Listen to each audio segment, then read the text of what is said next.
We acknowledge the traditional custodians of the South East Nation, the Malakadee people of the Huon River and the Liliquanni people of the Far South. We recognise their continuing connection to land, water and culture, and we pay our respects to their elders, past and present. In attendance tonight we have Deputy Mayor Thorpe, we have Councillor Armstrong, Councillor Jessup, Councillor Robinson, Councillor Gibson, Councillor O'Neill and Councillor Mrazak. Would you like to introduce your staff, please? Sure. Tonight we have General Counsel Matthew Grimsey, Director of Community and Place Lyle Ground, Director of Infrastructure and Assets Frank Chen, Acting Director of People and Corporate Services Raylene Watson, our support staff, Innovation and Technology Project Officer Connor Watson, and Executive Assistant Olga Bath. Thank you. We have no apologies for tonight. We have Councillor Andrew Burgess is on leave of absence tonight, and we have no absent. Councillors, do anyone wish to declare an interest in any of tonight's agenda items? Yes, Councillor Armstrong. Thanks, Mayor. I'm not sure if it is something that I need to leave, but I served on a committee with one of the people that wrote the report for one of the items on the agenda. So I don't know whether that would be like a perceived conflict or it is a conflict or I could leave, but it was a geotech report and we were on the Woodstock or Belgrade Hall committee together. Okay. So I don't know where that falls with me. I think you've declared it. I'm happy if everyone else is that you've declared it. I don't see a... I just thought I'd mention it because if it, you know, it's best to Has just... anyone else got any issues with that? No? No. Okay. Any others? Yes? I have a couple. The first one that I wanted to declare was in agenda item, the Huonville Residential Commercial Precinct Structure Plan and a Rural Living Densification Study. I think there might be a perceived conflict because I do work in real estate, but I note that it is a high-level document, so just want that noted. But if councillors prefer that I leave the room for that, open to that conversation. And the second one was for agenda item 19.008/26, and I will leave the room for that one. Okay. Does anyone have any issues with Toby staying in the first one?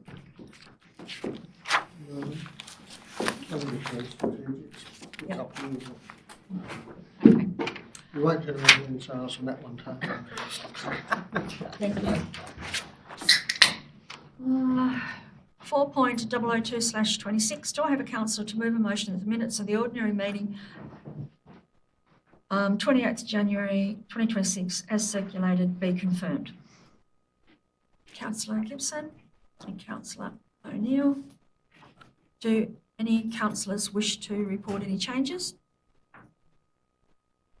If that's the case, all those in favour, please raise your hand. That's all councillors. The motion is carried. No legislative items tonight. No urgent matters. Mayor's announcements. I have a couple. As was stated earlier in the week, Huon Valley Council, along with Mayor and the councillors and the staff, extend our deepest condolences to the family and friends of those involved in last weekend's tragic road accident in Crabtree. 2 young men taken far too soon and will leave an incredible scar on the community. So just remember, everybody, to be kind and search for some support services if you need. I'd like to also make note that the Hilltop Hike is on Sunday, the 1st of March, up Scenic Hill, starting from the PCYC, yeah.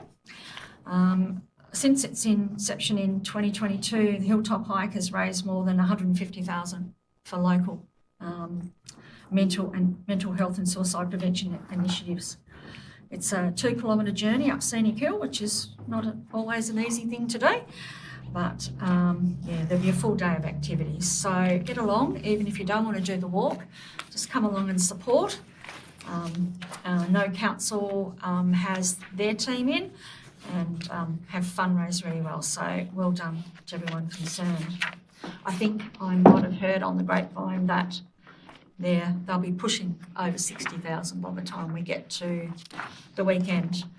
And the PCYC is a beneficiary, is that Yes, correct. So, yeah, they've got some great stuff out that they've been doing to help build resilience. I'm also going to make note of the AI planning agent that went live today. I think I'd like to hand over to you, Lucky, to give us a bit of a, the public a bit of a brief, Sure. which we've been doing all day today and Yeah, probably yeah. all day tomorrow. Yep. But yeah, Sure. Yeah, a pretty exciting day. And I mean, firstly, it's to the enormous credit of the team, the planning team, who have embraced change and seen the necessity of doing something pretty radically different, and our ICT team, who have had the capacity and sort of bootstrapped all the other efficiency opportunities that we've made for ourselves into this innovation project. So, yeah, first in the state, this is part one of a bigger piece. So, the customer focus side, 24/7 AI phone agent. Day one, we know it won't be perfect, and we'll continue to develop this thing. But it's done very well today. It answered 47 calls at a grand total of $12.83. Sum total of around 400 hours of talk time with those people. So that's effectively a full working day for one planner, which gives an idea of the kind of, and the AI agent was able to answer the majority of those queries and refer several of them after giving good information to say, you now need to speak to a human to go through to plumbing and building inquiries or other things. So I think some satisfied customers trying something different for this first time. Definitely some people having some fun with it, which is good to see. And as I say, we've got more to come in this space, which is going to continue to improve customer service and ultimately try to reduce the timeframes for planning assessments and the consistency and accuracy of them. yeah, and I know that the government is very impressed at the moment too with the work that how you've been showing them exactly what We think we can do. it's an example that we hope other councils will follow, and we're certainly working with our colleagues to promote this for something that can lift the whole sector. So yeah, it's good to be at the forefront. Well done, everyone concerned. Okay, 8.1.1, answers to questions taken on notice. There was no questions taken on notice from previous meeting, and there was no questions given on notice. Questions without notice, there was one without notice, and that was from Caleb Elcock, and that was regarding speed limits on Ewan Link and Flood Road. Responses available on the website and will be included in the minutes. So we're up to public question time. If you have a question as the chair, I'll ask you to come forward to the lectern and identify yourself by name and area where you live to make things fair and equitable. We have a limit of 2 questions per person, which means you can have 2, because there's only 1 or more. We normally allocate around about 15 minutes. So there's no debate on questions cannot be entered into, and council cannot make decisions on the issues that arise in public question time. Do you have a question? No, thank you. No worries, thank you. We'll move on.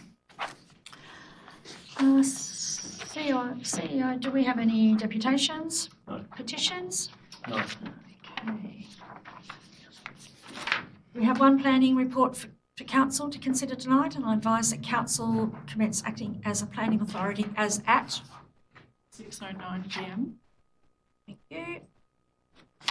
In accordance with the provisions of Part 2 Regulation 29 of the Local Government Meeting Procedures Regulations 2025, the Council will now act as a planning authority pursuant to the Land Use Planning and Approvals Act 1993.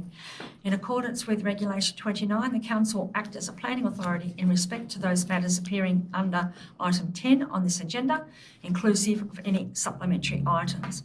It is important to be aware that your role as a councillor and as a member of a planning authority are different. The key differences relate to decision making. As a member of a council, your decisions may be swayed by community feedback, but as a member of a planning authority, your decision must be based on the provisions of the planning scheme.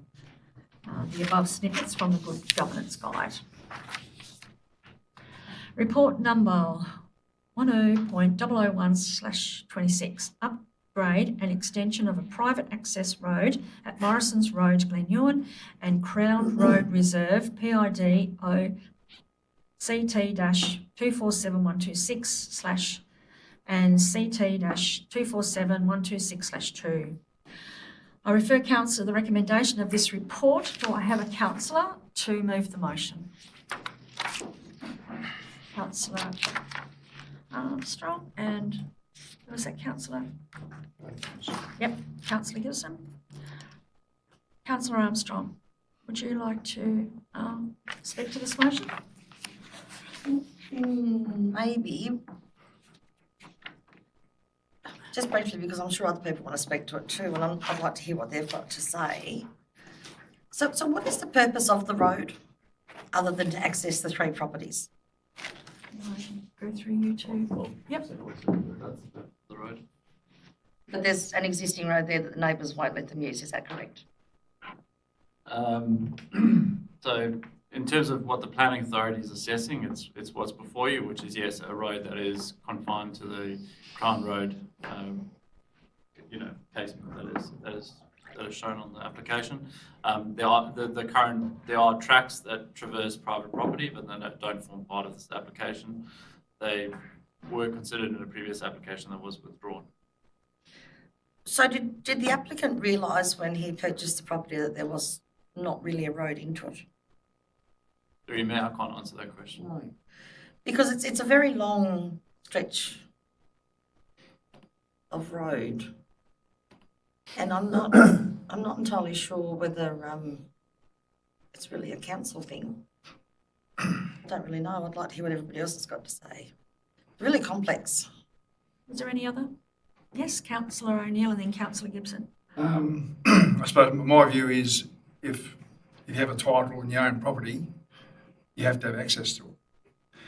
And you can go back 100 years when roads were when titles were being subdivided up and roads were putting in ad hoc and landowners were being difficult and that sort of thing. So it's a historical thing, but if you have a block of land that's someone can own, obviously you've got to access it. So it's a pretty simple thing for me to decide on. If there's a better way of doing it, that's fine. Or obviously there seems to be some issue with other landowners restricting access. I don't really understand the ins and outs of that, so it's obviously a bit complicated. Yes, councillor. I mean, I think the logical thing is to use the existing alignment and change the cadastral boundaries, but that's outside the planning scheme. Looking at this through the planning scheme, it seems like all the sort of boxes get ticked. I think the only one that I had doubts about was the performance criteria around clearance of within priority vegetation, and I asked some questions of staff and was reassured that also in reading in detail through the Natural Assets Code, you can see that it is a reasonable, depends what you call unreasonable removal of priority vegetation. I mean, some people would go to removing any of those big trees as unreasonable. And it sort of is unreasonable in the light that you've already got a track that avoids them. But I guess in the round, looking at it just through the planning lens, which is what we have to do,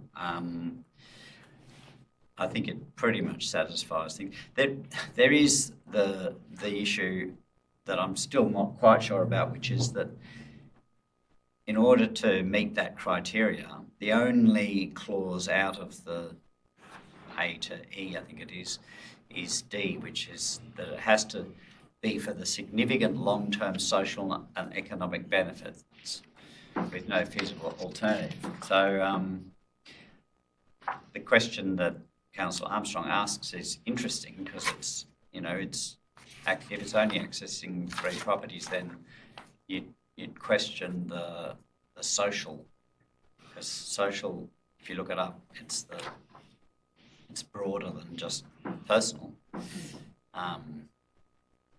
And I think the planner's answer to that was that there are other properties that it accesses and that it also provides access for emergency services. So whether that is seen as significant long-term social benefit is the question, I guess. Yes, Councillor Jessup. So just to clarify, it's the piece of land that we're talking about is owned by the Crown. It's a Crown Road Reserve at the moment. So, you're looking vaguely at me, Lockie? Yes? I thought it was more. No, I'm taking it step by step. So they still have to put a DA in because it's significant works, so that's why we're looking at it, I'm assuming.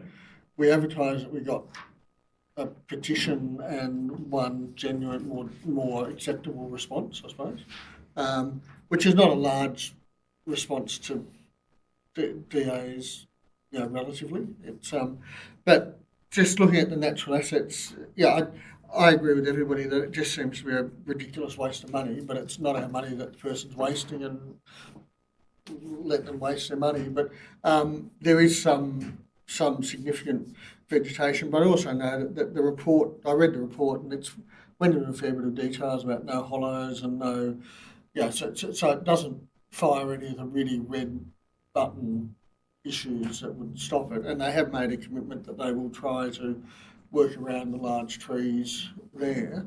And I'm sort of partly wondering why it wasn't just approved under delegation anyway, because I don't think we can oppose it. I don't think we can put any extra conditions on it because, as you say, Paul, like it or not like it, which is an irrelevance to the planning scheme, it looks fairly like they've done the work, and I think it was 400 pages of stuff. So the proponents obviously, worked with the planners to tick all the boxes. So I just can't see any reason why we would modify it or let alone refuse it.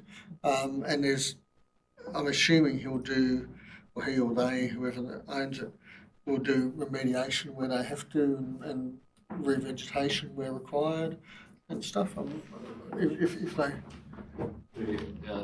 So there's a construction management plan that's part of the application, and that outlines mitigation measures that they'll implement and any remediation that they might take. And a lot in there on weed management, of not to bring weeds in. Hygiene.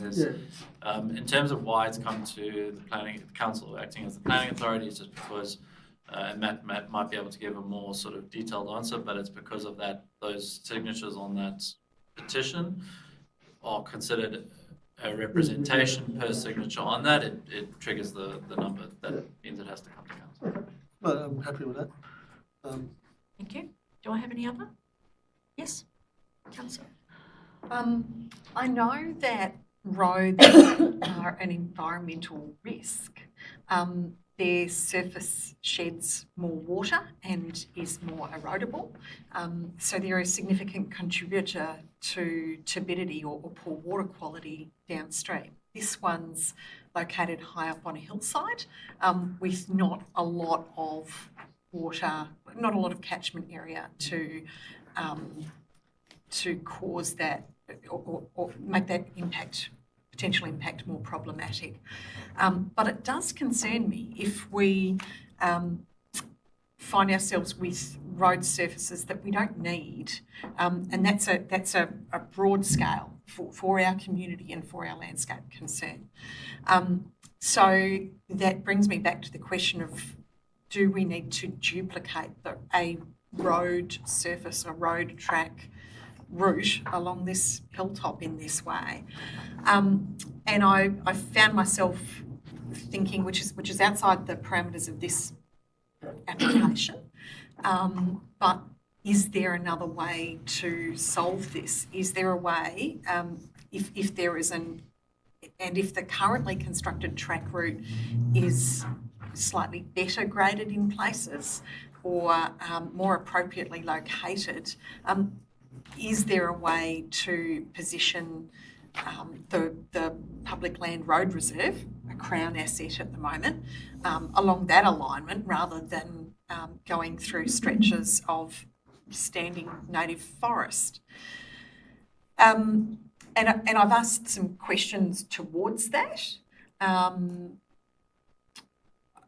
I think I've had a response that it would need to be something we would tackle for a public benefit purpose, and there's certainly places where we've done that in our broader municipal area where there's been a tight corner on a public road, and we've taken some land from a landowner to widen that curve and make it less dangerous. That's probably got a bit of a different take than. That's on a level. So, but I can see that we can do it on a where it's of that really broad public benefit. And the question in my mind is, could we do it when it's at this much more micro scale? But I do think it's potentially not just for the benefit of one landowner. There's 3 titles, but there are other titles along the way along this track.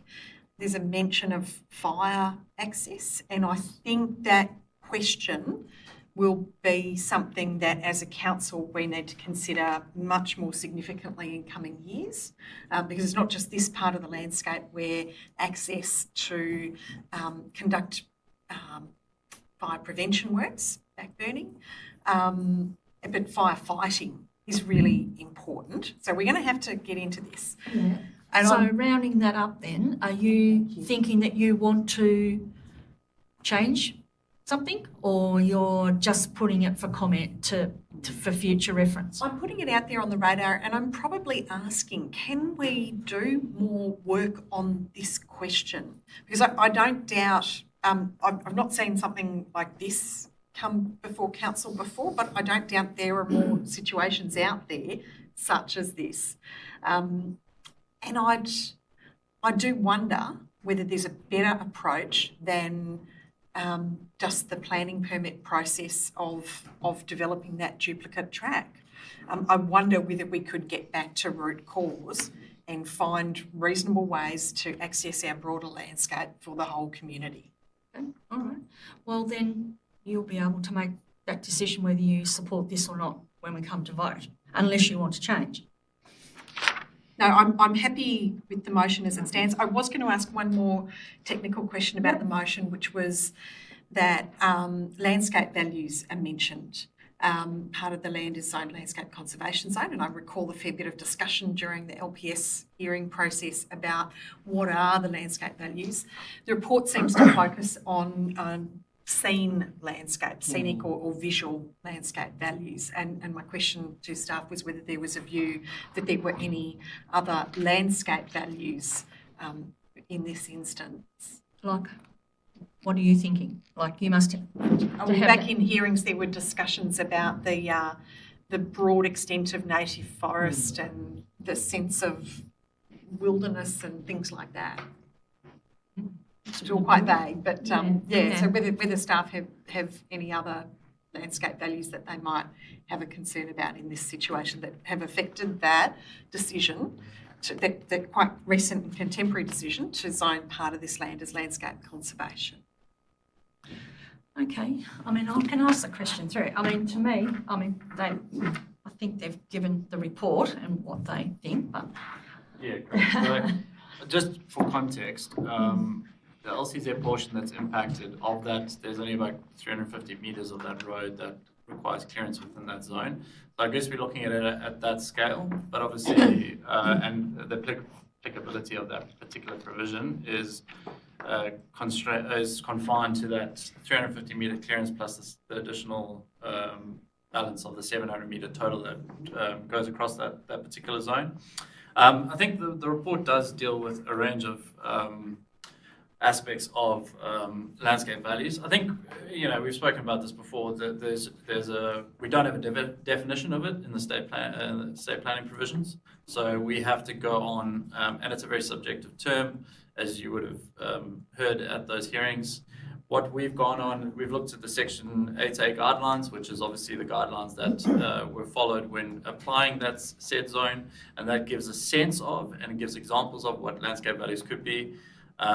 Obviously, if you look at the assessment, we've looked at topography, we've looked at the vegetation, the bushland, the extent of it, and we've looked at visual impacts in that. Again, that's our assessment, that's the approach we've taken in that, but the planning authority has scope to present a different position on that if they so wish.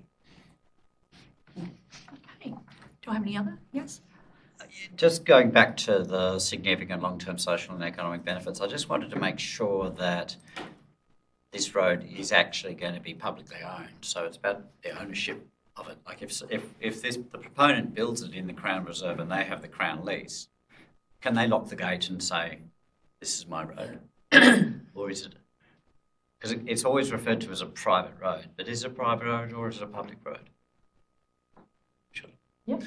Through you, Mayor, it is a matter for the Crown, but the Crown don't generally provide leases over road reservations for exclusive use. They provide non-exclusive use licences, which means that the person who moves first foots all the cost, and everybody who follows has the opportunity to get a licence from the Crown and to use it. So they have no power to restrict other people from using it. It's all subject to approvals under the Crown Lands Act. Thank you. That's pretty secure in that, is it? As far as you understand. Yes. Yes. So, and just following on from that, this won't then bounce back to council to maintain this road as a public road because it's. Why would it? No, I'm just confirming. So I'm assuming we won't be asked to grade it and stuff. Never say we won't be asked, but it'll be a No, matter for well, councillors yeah. to decide if they want to accept it or not. Yeah, And so the recommendation would be not to, yeah. And going back to Councillor Robinson's point, if I take your logic to the extreme and we say it's a greater social benefit for there to be one road and that to be council controlled, I'm assuming the only logical path then would be us to acquire that land and build that road and then take ownership of the road, which is, Not going to happen.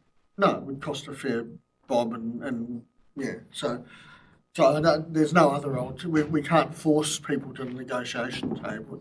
It's not even our land, so we can't. We have very little skin in the game. It'd be a very different policy approach and a pretty significant imposition on private land Yeah. to do that, and a lot of cost for ratepayers, which I would struggle to justify. Yes, I agree. Yes. Through Mayor, and also worth noting that there's different engineering standards for a driveway, which could be typically 4 meters versus a council public road standard, which has to be a two-way, minimum 7 meters, and with the adequate base and drainage and everything. So we just triple the cost to what this guy's doing. So, Okay. No other? Councillor Armstrong, would you like to close? Just briefly, I think I probably agree with just about all of that. I've actually been up very long driveways that have been in similar situations before, and they're maintained by the people that use them. They've struck up a good relationship with the people further down the road. So I know it happens. It's just that this one's a really long one. But no, I'm happy with that. Thank you, Mayor. Thank you. Well, if that's the case, I'll put the motion, and all those in favour, please raise your hand. That's all, councillors, and the motion is carried. I advise that council is no longer acting as a planning authority as at.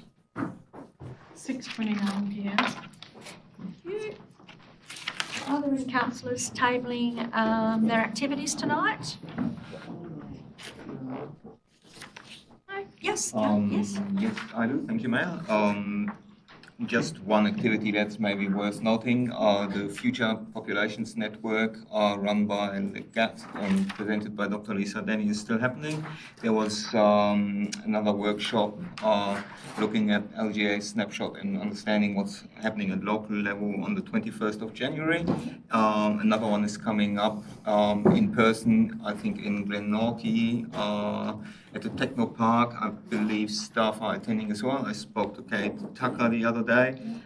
So yeah, just very excited about this still happening because I think it addresses a significant challenge for Tasmania as a whole, and it's great to be informed by highly skilled people about what the mechanisms behind it are and how we as local government can potentially act to shift the future. So other than that, not much.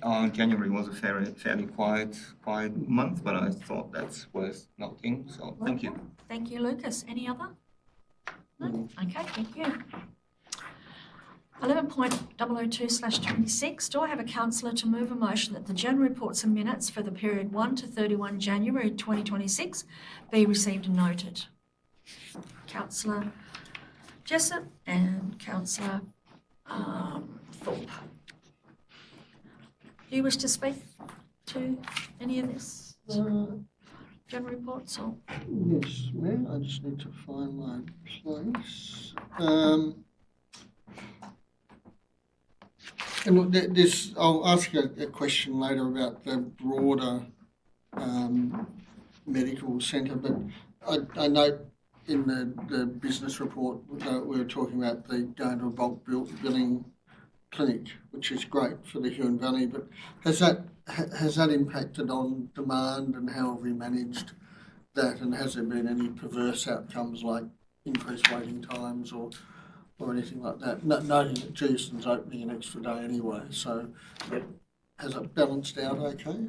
Yeah, Geeston opening the extra day was part of that. I mean, this helped. It slightly helps our financial position, and it was important to make sure that reopening Geeston was done in a financially sustainable way. And if we can open more and keep it sustainable, that's the strategy. And at the front end of this, it was a soft start. We didn't promote it heavily to begin with. We obviously introduced it to patients as they were coming in. And probably while we were soft starting, we did see initially some changing sort of booking patterns, I suppose.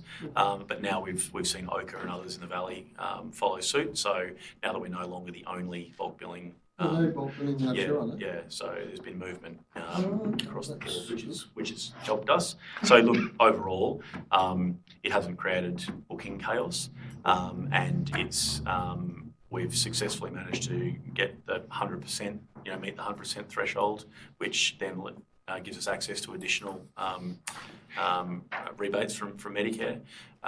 So it's having a little improving effect on our bottom line.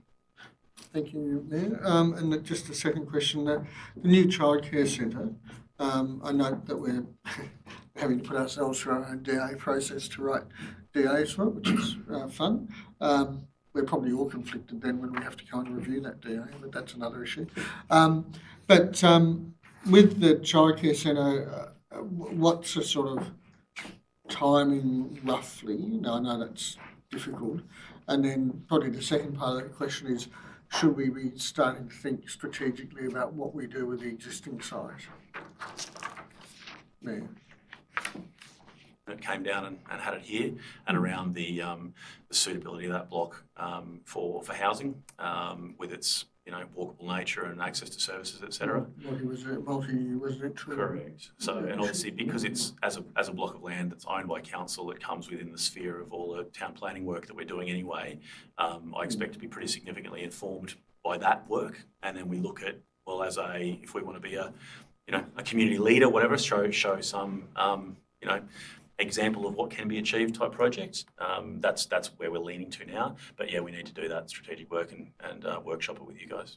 Because potentially that could open up all the way right through to the PCYC. Yeah, absolutely. Oh, that's exciting. But yeah, so next year building, and then maybe 2028 taking our first kids. Yes, 2028's the sort of opening year. Yeah. So we're talking about probably a year and a half construction. And our aim is to open that in 2028.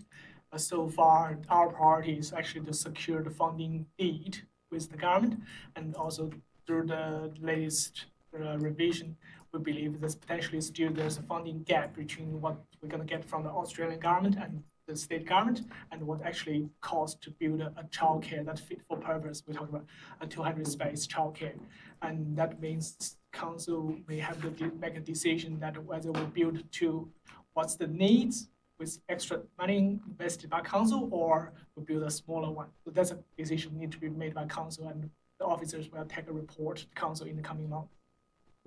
Informing that decision will obviously be the finalised QS, so the architectural plans are getting updated to get economise as much as we possibly can. And there were some very practical changes that we made between the infrastructure team and the childcare team.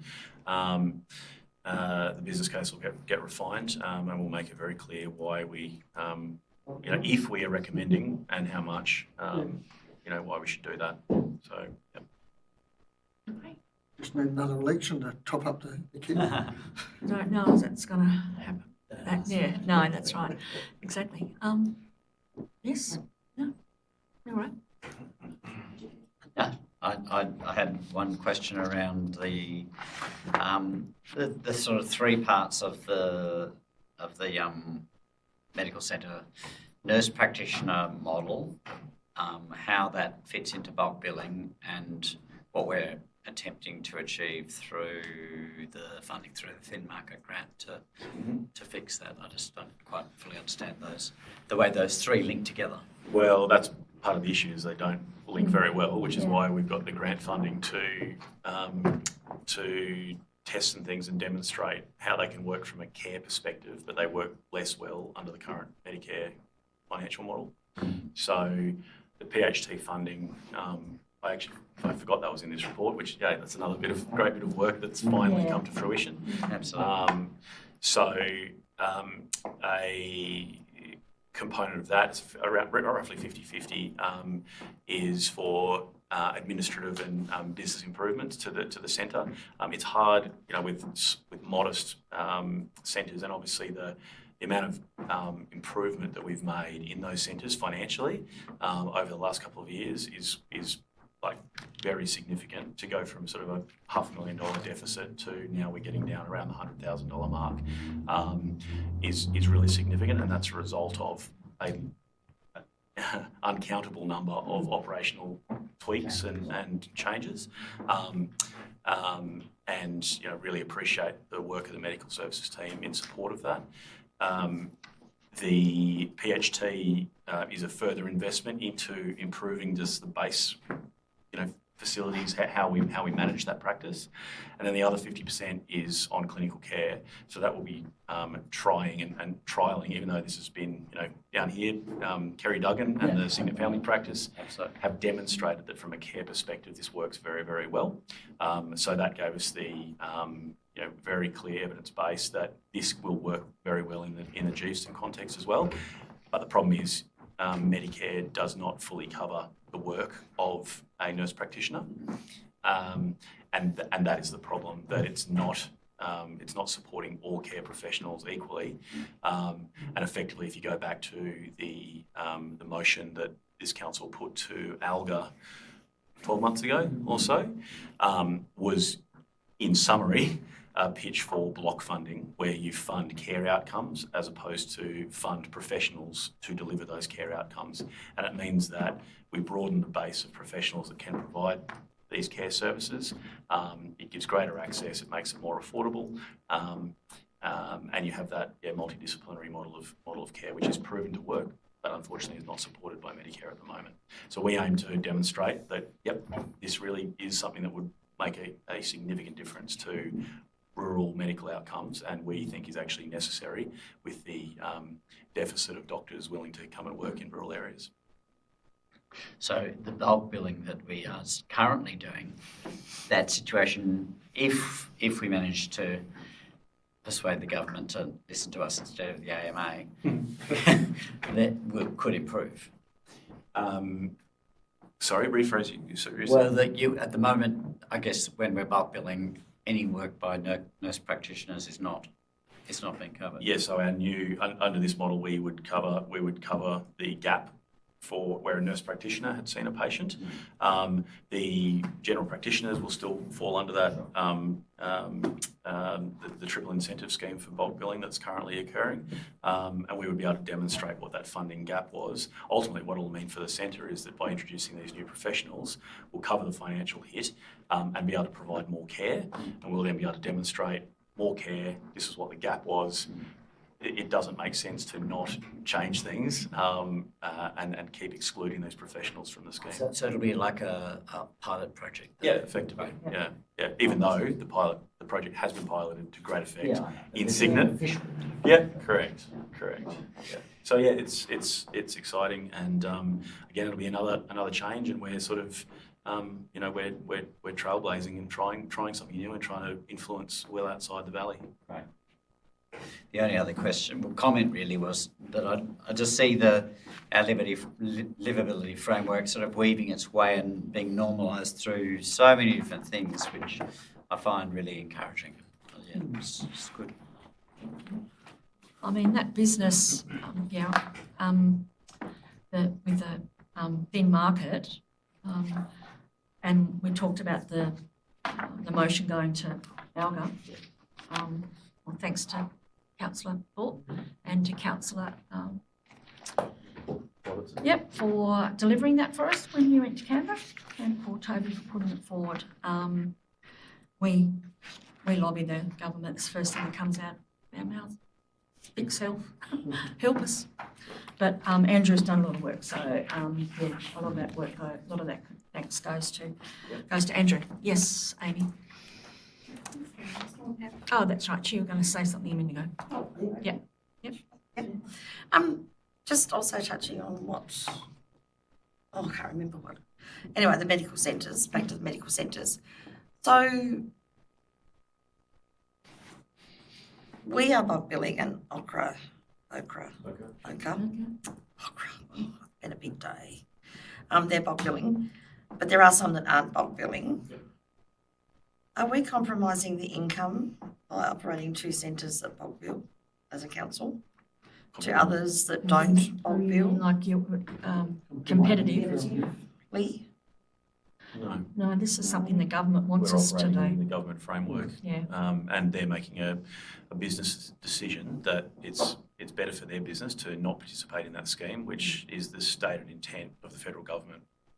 So yeah. I just had to think about it because I know that there's some in Hobart, some surgeries that are adding additional costings to things because they're losing money because of the bulk billing. And I was concerned that because we're a smaller community, I mean, as great as it is that, I mean, the other thing is too, people can't afford $125 for 5 minutes of going to a doctor also to get, but I was just trying to be mindful that it is kept fair as much as we can keep it fair. So that was, we're playing in the rules. Yep, that's right. So that's the first question. The second question is, good to see the pool numbers up. But we still have some unhappy pool users. I've tried to ask this question before, and to a certain extent it did work because the pool's been open. But the pool is not going to be opened all year, is it? Which pool are you talking about? Sorry. No. Never is though. No, it's not. The question was raised, they would like it opened all year because it's very successful. And why can't we use some of the grant money to fund the employment to keep the pool open? But I tried to explain that that's not what that money's for. Well, not grant money, but the money we've set aside to fix the pool up. Yeah, it's going to take that and more. Yeah, that's right. There was only 9 people in April, didn't It didn't, towards the end there, it wasn't making. Yeah, it? look, 9 people a week in it's- April. It's never going to make a profit. Absolutely a beautiful facility and I understand that there's people that want to swim all year round, Yeah. but the financial it's just impossible to do. The cost is. It's a huge rate burden on everybody else, and especially for a municipality where, and I know it's a 20-minute drive away, but for a municipality of our size to have 2 pools is extraordinary. So people that are that passionate about swimming all year round, they have Port Huon Pool. That's where they need to go. There is no way we can make that stack up. It's the outside, Yeah. thing that they like, but, I think also that they've just received conflicting information from people, or they just perhaps have interpreted it incorrectly. So, Around the operating times. yeah, the operating times and numbers used and whatnot. But I mean, I do know, I remember reading about this in the report, so I do know what the figures were and whatnot. But that was, and I have sort of passed on a very similar response, but I just asked the question because I keep getting asked the question. So, final question, when's Mary Street getting started? Frank? You on the spot, Frank? There's several components of the project. Still? Yes, still, but there's always the I know. different components, so they're gonna have I different starting know. time. So we're in the middle of processing the design, so we have received, developed the design. So we're talking about not only just the 2D floor plans, we're talking about some levels and detailed design details that are under review. So we're still going processing that, and I would imagine the first top of the rank would be Limited Road widening. And once we have State Growth on board, because that's a State Growth road, and we're not taking on ownership of the road after the work, we'll simply just do a work on their behalf. So once we get their blessing, we'll be able to go tender. So hopefully mid this year to go for tender, and then construction, because you mentioned it's a road widening road work, so it has to be warmer months. So if we can go tender by mid this year, and then construction probably start late this year. It's so far. So Leamington will be first? Yeah, okay, so we're still a good 12 months away plus for the Mary Street bit. For the safety improvements. The car park, or talk about the road safety improvements. Well, all of it really. So, okay, so the sequencing is the Limited Road first, Yep. and then our intention is to create the major car park before we can adjust or optimize any on-street parking or have impacts on on-street parking. Right. Because the safety improvements that involve potentially other traffic calming measures that have gonna have impacts on the on-street parking numbers. So we would be reluctant to reduce the on-street parking numbers unless there's a additional parking can be provided nearby within walking distance. Yeah.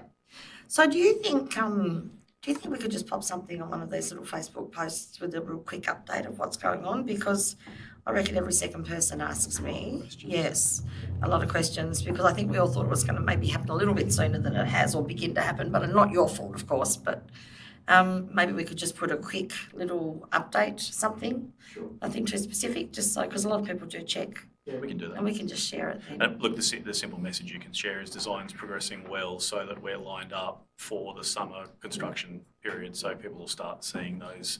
Once works commences, it all suddenly feels like it's happening very fast. So we get it, but yeah, we can put up some. And I wasn't up to speed with what was happening when either, so I couldn't actually tell them. So that's good. Thank you. I'm done. That was all. Just on a similar thing, the Signet structure plan. Is that coming to a councillor workshop or? Through you, Mayor. Yeah, so we've actually had a draft that's been presented to the internal working group. There were a number of amendments requested on review of that.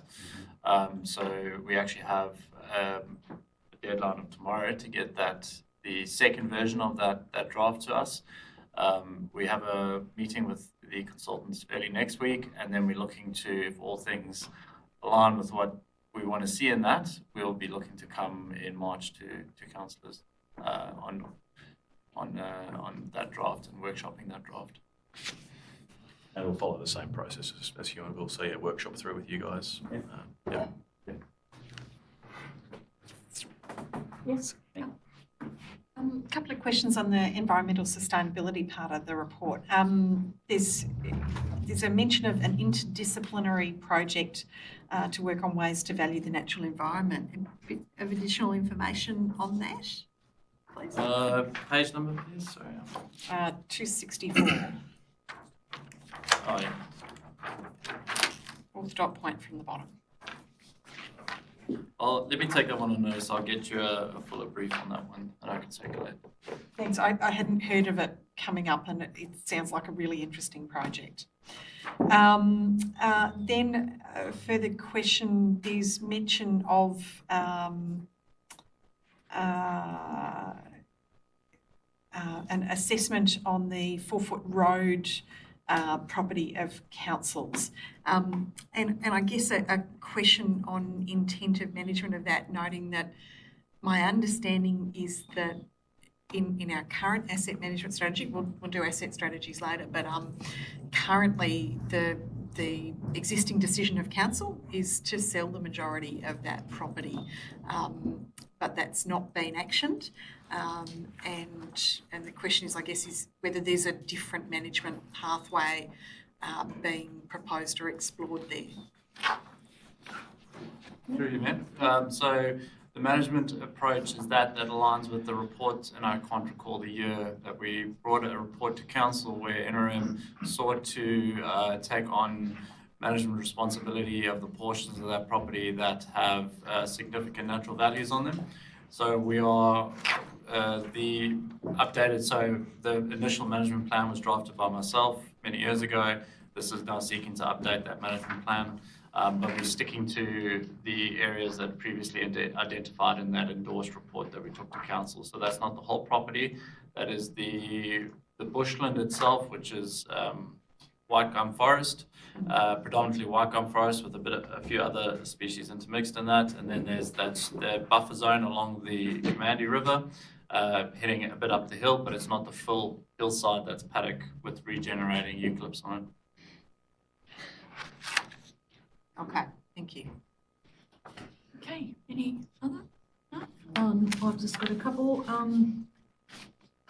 We've got, it's noted in the papers here, we've got someone that's put in 25 years of service. I think that's pretty remarkable in today with people, swapping jobs and doing other things. So well done to that staff member. And the reimagine of Yountville, I mean,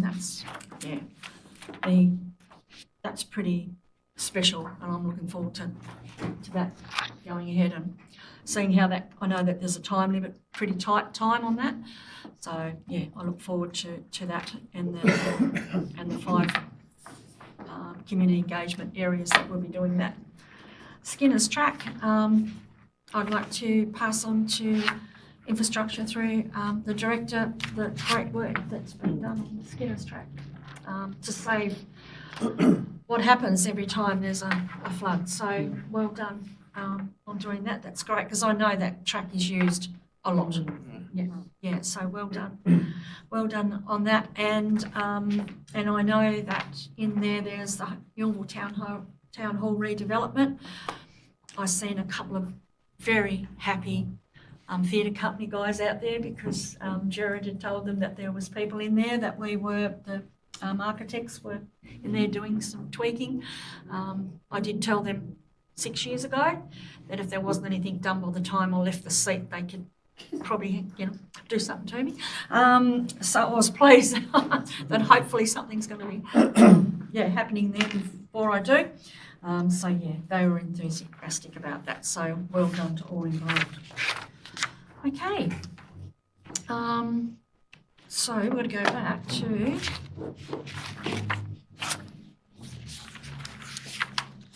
Councillor Jessup.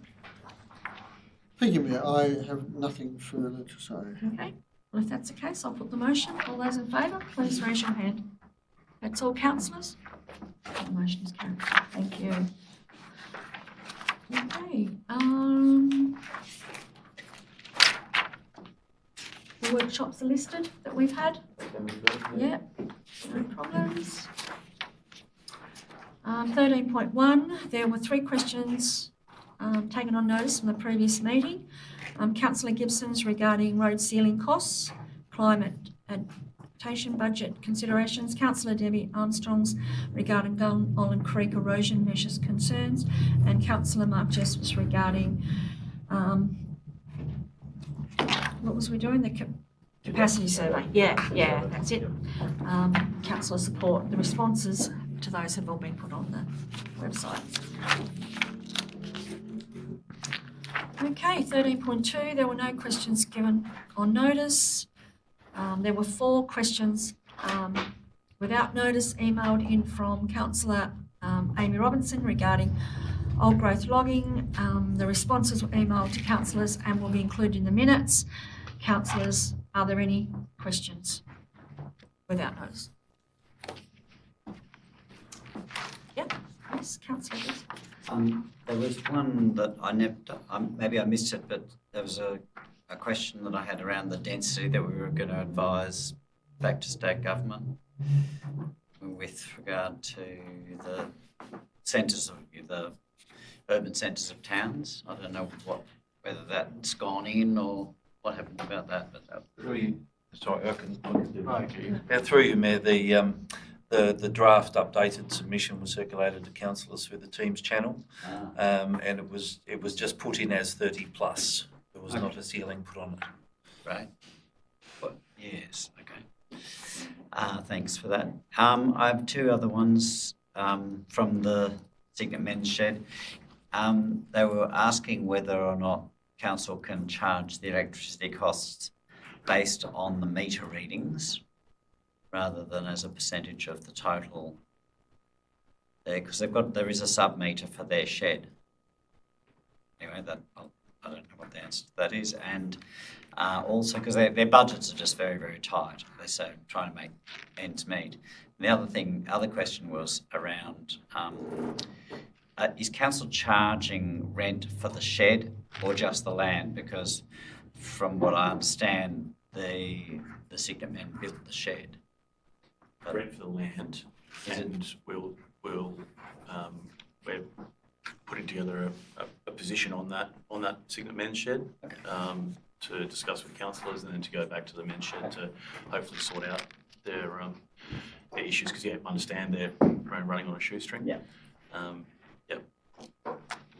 We'll come back to you on that. Yep. Yeah. Okay. Yes. Mayor, thank you, and I'm happy that this is taken on notice because it's possibly a bit more complicated. The CEO mentioned that when we came to office, the medical centres were running at about a $500,000 loss a year, give or take, and now it looks like they're going to be 5-figure rather than 6 figures. So that's a great achievement. So I suppose my question is trying to break that down a little bit, and I know there's hundreds of administrative savings and stuff, which I'm happy for you to just lump as miscellaneous administrative savings. My greater concern is, are these one-off grants that we're putting in and the underlying cost of the medical centres are still there. We're just so I suppose my question is, we're here now that we're close to break even, which is the intent that all the councillors gave last year. So I'm wondering if you could maybe just document a bit of a list, a general overview of what the savings were, or the increased revenue for that matter was, and I'd be particularly interested to know what are structural improvements to the business as opposed to, getting a bit of a grant here or a grant there and stuff. Now I'm pretty sure most of it's structural, like the Dover beds and all that sort of stuff, but I won't put you on the spot. I'm happy for you to... I'll take it on notice, but it is structural changes. The grant dependency's gone. Grants, we only go for grants that are nice to have across the business as opposed to funding core services. And to me, making something financially sustainable means not having a grant dependency. We can do it ourselves, and we can do it through users paying. The one dependency that is really important is the ongoing arrangement with the THS for the rural health beds, which we secured a 5-year arrangement there, and it is. It's working very well for us, but most importantly, it's working very well for patients, and it's working very well for the THS, caring for people fee for in their service. place. It is Absolutely. And it's. We hear about hospital bed blocks, so if we can offer 5 beds or something, I think. Beds, yep. If we can offer Four. we can offer 4 beds that people can live closer to home for their longer term recovery, Yep. I think that's a great service. Let's offer more. It's more financially sustainable, and it has better patient outcomes, and for their families to have their loved ones closer to them. Everyone's winning. So that is a dependency that we have, and that health was department's paying for it. we fought very hard to get that, and hopefully the evidence means that it persists long into the future. Right, and quite clearly, we shouldn't be providing it if the state's not paying for it, because it is. Oh, at the end we of the can't, day, you an can't. acute Yeah, yeah, Service, yeah, that's right. Hence why there wasn't any at Franklin until they got theirs Correct. sorted. But we'll get you that breakdown. No, So, yeah, well done to the staff, just by the way. do any other? Yes. Thank you, Mayor. My question is kind of a follow-up question to my test water-related question a few meetings ago. First of all, thank you for supplying the answer, and the numbers I think have been quite sobering to see that our treatment plants are running over capacity, certainly in high rainfall events. One of the treatment plants running regularly over capacity is quite distressing to hear, knowing that there is a fair bit of development that we're expecting. In this context, the economic regulator is currently inviting for comment on Taswater's pricing schedule. What is it? Price and service plan. Consultation is open until the 30th of March, which is not that long. But I was wondering, as we don't have actually and no direct interest in what their pricing is, but we have a very big interest, I think, in the capital works that they are planning to fund through the price increase that they're asking for. And this has been knocked back by the economic regulator. So my question would be to fellow councillors and to council as a whole is if we have a justifiable interest in putting a submission in that highlights the importance for the health and safety of our in our municipal area to have working sewer treatment plants. I don't know if this can be achieved at short notice, but I've been to the Taswater Connect lunch today, and we had a little bit of a discussion of the challenges that Taswater is facing and how they meant to fix all of this if they're not meant to increase any prices. But the money needs to come from somewhere, as we definitely need treatment plants that deal with our human waste. So is it worthwhile putting a submission in? Is it at all possible to do this at short notice? Yep. Thank you. Sorry, Mayor, certainly we can put a submission in. It did come over my desk through the process. I had a good look at the economic regulator's determination, which I must admit a lot of it went over my head, certainly from that economic side of things. One of the main points that the economic regulator did point out was that the proposed capital works program and the ability to actually deliver on it during the time period was likely to be unrealistic. So that made it difficult just to put a submission in on that sort of a basis without knowing what Taswater's response was going to be. So we can certainly have a look at what Taswater's response, and I'll circulate something around if there's an opportunity to do so. We've effectively held a watching brief on this. So I think 19 of 29 councils provided letters of support to Taswater in the initial round. I felt there was insufficient. While I agree with we need to invest in the assets, but there was insufficient information in there to demonstrate things, just like the economic regulator has said, about the ability to actually deliver that capital works program and why you're raising that much capital for this period of time. So we haven't sent a letter of commendation, support, etc. We've held back. We've read the economic regulator's response, are interested in what Taswater have to say next, and basically, so we do have time, as Matt said, and are effectively holding a watching brief before we provide a submission.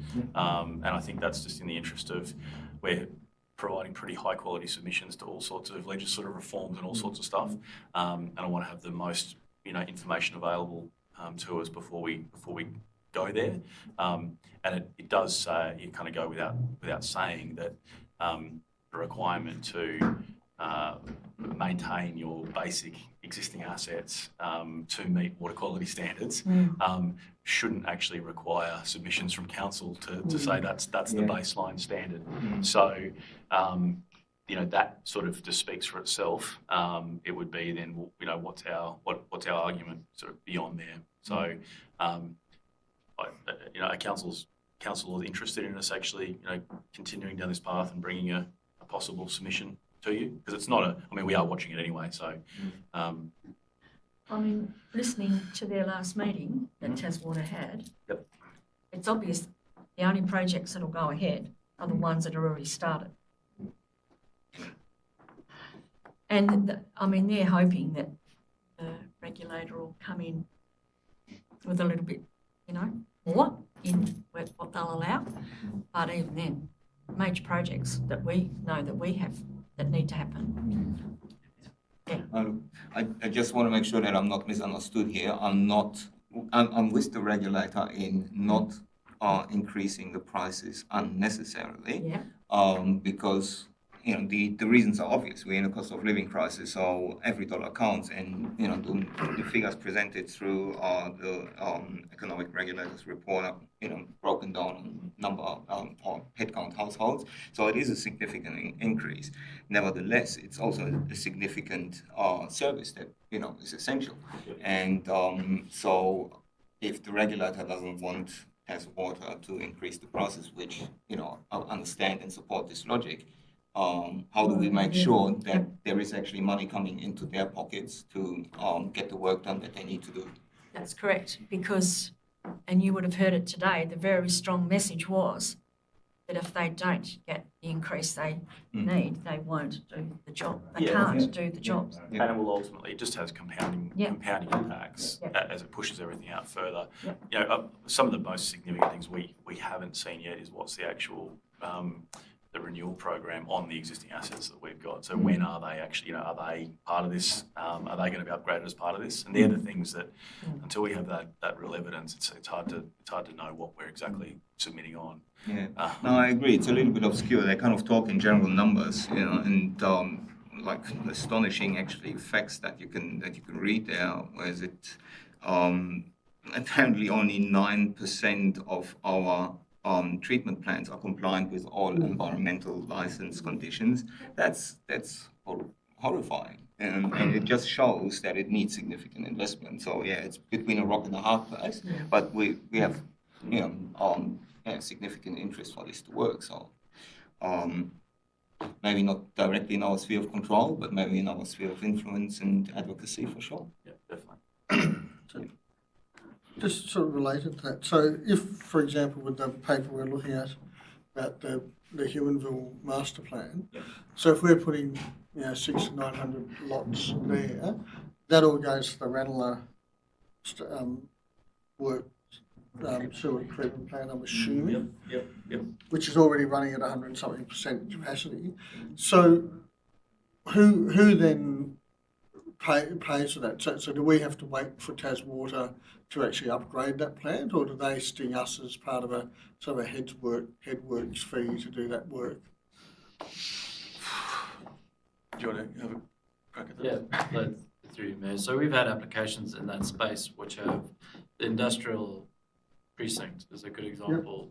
Which is desperately needed. Yeah, but that has part of the conditions of those permits imposed by Taswater were significant upgrades to not the works itself, but to getting that waste to the works. So they do impose costs where costs are required, but in the space of looking at how our land use planning and our the projections around our population increases, we're in discussions with Taswater and they've got a future projects team, I think is what the name is. As CEO alluded to, there's not enough information at this moment in time in terms of how they're prioritizing and what are those key projects around renewal and upgrade. So my understanding is that they're working in that space to reflect on that, and then once we've got that, we'll have a better understanding. But notwithstanding that, we feed into it and go, we can see these are growth rates in these different areas. This is what the need and desirability looks like if we want to unlock these future opportunities. Again, this is what it will look like from a numbers game, and it needs to feed into their prioritization matrix. So sort of what I heard you say there, and correct me if I'm wrong, is that the basic, the headworks is still the developer's responsibility, which is getting the waste from their site to the plant.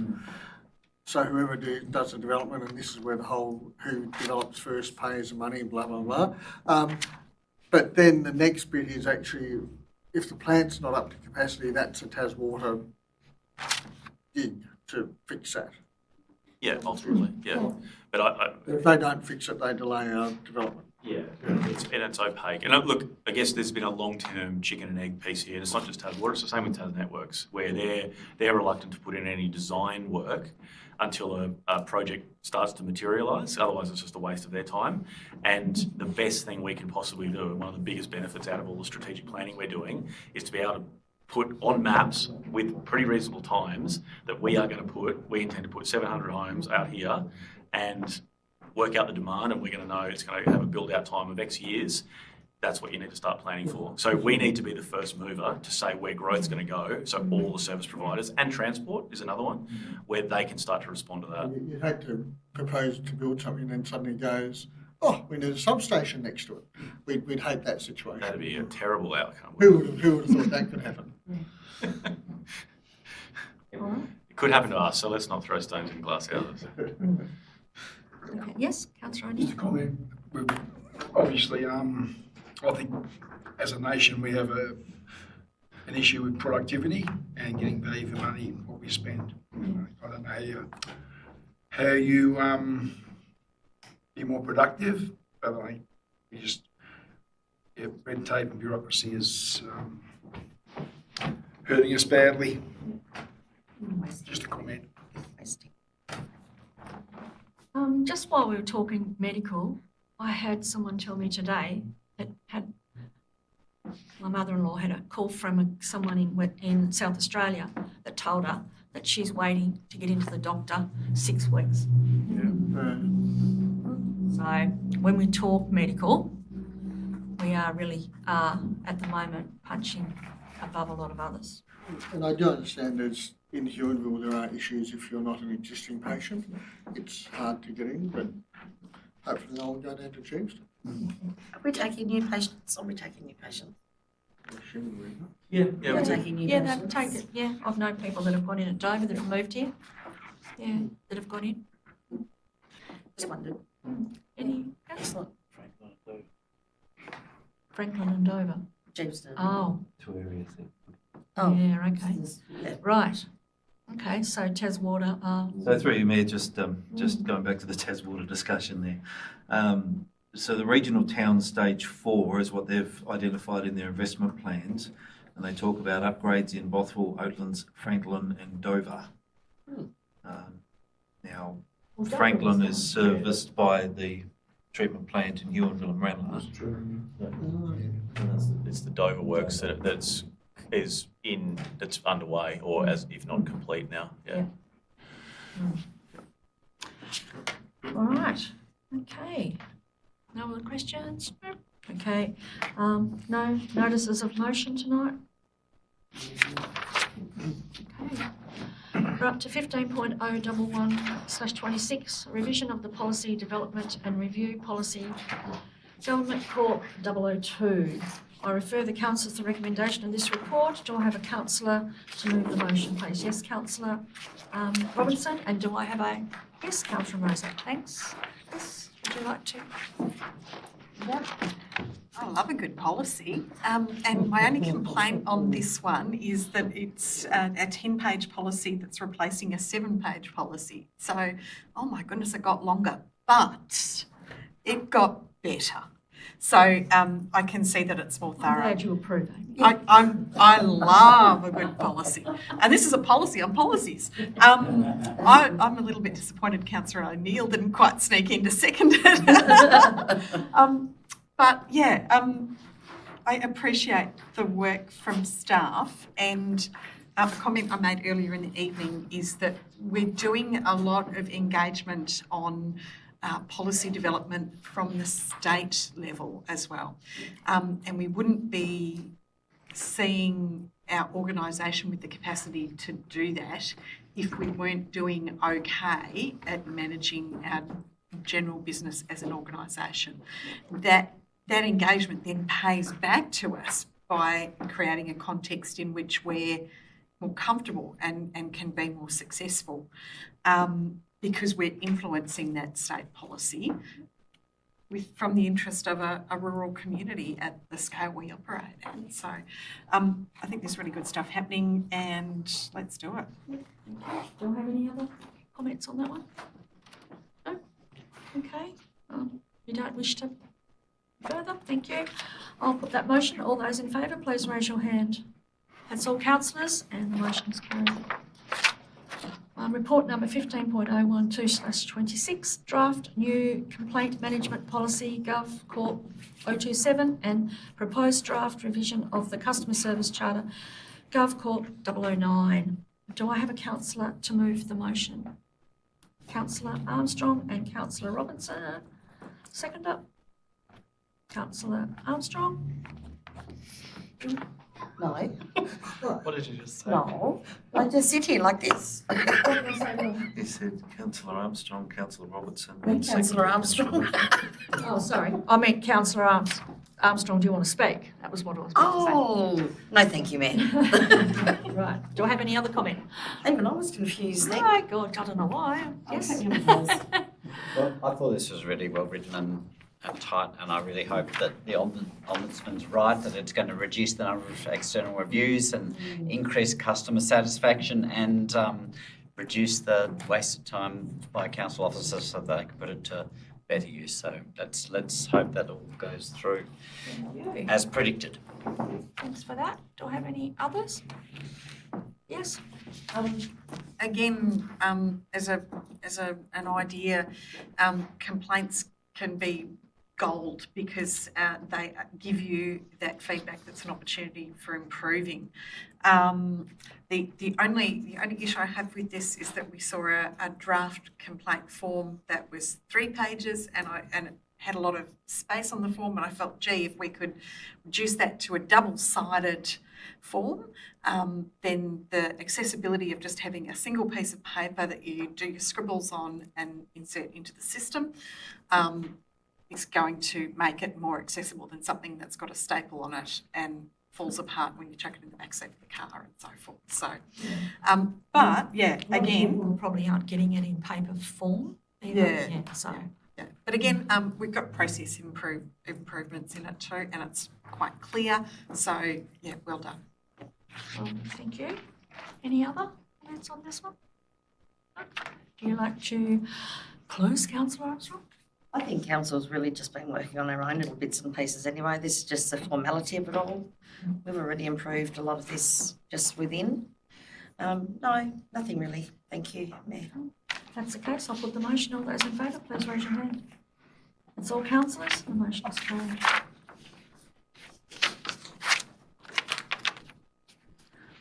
Report number 15.013/26, short stay levy bill 2025. Do I have a councillor to move this motion? Yes, Councillor O'Neill, and seconder, Councillor Gibson. Councillor O'Neill.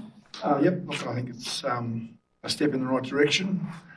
I think to sort of favour first home buyers to some extent, but we need to go further. So hopefully government eventually become brave enough to look at negative gearing and favour homeowners over property investors. That's a political bit of fuel for some people, but I think that needs to happen, state and federal. Yep. I thought it was really good that we identified the things that are so different in the rural area from city, the urban. I note also that we mentioned that it should go to affordable and social housing, as well as first home owners sort of support. I mean, my feeling is first home support often just increases the price of housing. And so I would like to actually remove the word also and just emphasise the social.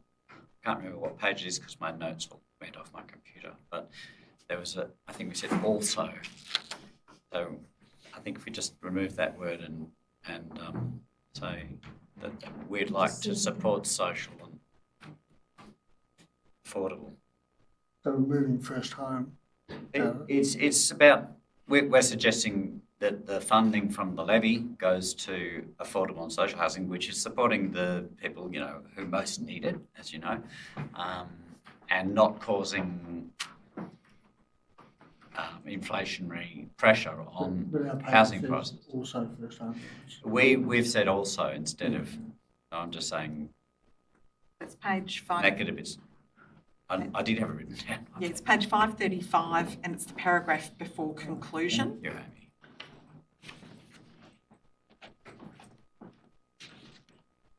Is that doable without changing through? That's council's decision.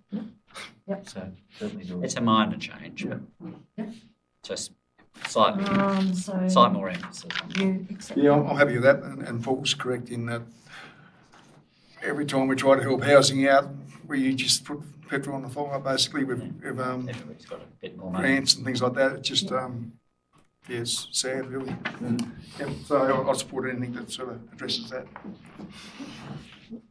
I do have a question, and I'm not sure if any other councillors picked up on it, but that notion of this levy is to support whether it be social and affordable housing or first home buyers. There's no clarity in whether the government intends to use that to continue its current programs or to increase the programs. So is it in addition to support to both those groups, wherever it may be or not? I couldn't find any clarity in that. I'm not sure if we should address that. Are we introducing a levy to sort of fund those already existing support mechanisms that are already there, or is it Are we increasing? it? And if that's not the case, then why? Have you got an opinion on that one? Through you, Mayor, my best guess would be that they're potentially finding a funding stream to pay for their commitments, given the state that the budget is in. That would be a best bet that I could give you, but I do not know that for sure, so it could be additional. So could we add strategically the word grow social and community housing somewhere in the report? I'm not sure where. The same. Amy's working on it at the moment, but maybe the same paragraph or something Just could. to new social. So after used to support the most acute areas of housing insecurity, the social and affordable sectors, how about we say growing the social and affordable sectors? After the semi-colon, yeah. Yep. Are you happy with that, Dave? Happy with that. All right. If I may, Mayor. Well, this all sounds very good in theory, but how exactly do they think they're going to regulate this, other than what's actually advertised? Because there's so many people that run these things that don't go through platforms. So although some might get targeted and some may get picked up, it's not going to be a particularly fair system. I mean, if you look around the Huon, there's people that offer accommodation everywhere and they don't go through platforms. So how are we going to, not we, but, well, yeah, we and them and everybody, how are we presuming that we're going to be getting this under control? That's a problem that particularly the urban councils are very much picking on as their central concern, and it's a concern for us as well. The approach of that we've taken has been around just refining, like moving from a blanket scheme to actually excluding. So the issues you're talking about are generally outside of those residential, out of the, like general residential zones, etc. So it would generally just be removed by the solution we're saying, which is to say, if you're not actually removing a dwelling out of the residential stock, then don't put levy on it. Just refine your scheme. And for us, that's the approach we're taking. The urban councils are all very much backing in. What you're talking about is just the administrative burden, which has been demonstrated by Hobart City, who've tried this in their own scheme. And the that went well. advice, well, it was that it was costing more than more to administer than the revenue you gain from it. It's the chicken and the egg thing, really, isn't it? You know, and it sounds so good in theory, and it provides hope for people that need it. But realistically, how is it going to be managed? Because I don't think it will be, which is going to be a bit disappointing, really. Their intent is ultimately to just clip the ticket on Airbnb providers, etc. So that would just be their blanket approach, and it would miss out on all the other little bits and pieces. But as I said, if we just exclude those because they're not actually taking their additional to residential use, there's someone that's, you know, as in our example, they've put in a farm stay that's on their property that's additional to their residential property. It's not somewhere where a family can have a lawful residential use. Otherwise, don't levy it. It's essential to the rural economy. Partially agree. There's a lot that is more Airbnb minded around the place that just don't go through a platform. Yeah, but yet when you like you pick up the ones like, you know, the farm stays and that, they get caught up in this. Yeah. And I mean, I that's have a no big problems impact. with, you know, I know the housing issues and everything else. I have no problems with certain situations, you know. But I just think if it needs to be fair, it needs to be fair. Yeah. And there should be full benefit. But of course, that's never going to be achievable because we don't live in a perfect world. No, and all of this presumes it's levying on lawful uses. So if they're underground, that's a whole different compliance. I should imagine that if the ones that are complying start to get, Antsy? well, Yeah. they'll start letting people know the ones that aren't. Oh, they've been doing that for a while. There's a few groups around that. Yeah. Yeah. I mean, in theory, it sounds good. So, Councillor O'Neill, you're happy with all the? I agree that there's a way to go, but I think you got to start the process and then sort of fine tune it. And also, there's a lot of risk with insurance and that sort of thing. If you're doing it on the sly, there's going to be more and more pressure on things going wrong and getting sued and that sort of thing as well. So I think if you start the process, you can tighten it up. We've got to help the next generation somehow. So if it's positive, then it's positive. Yeah. That's right.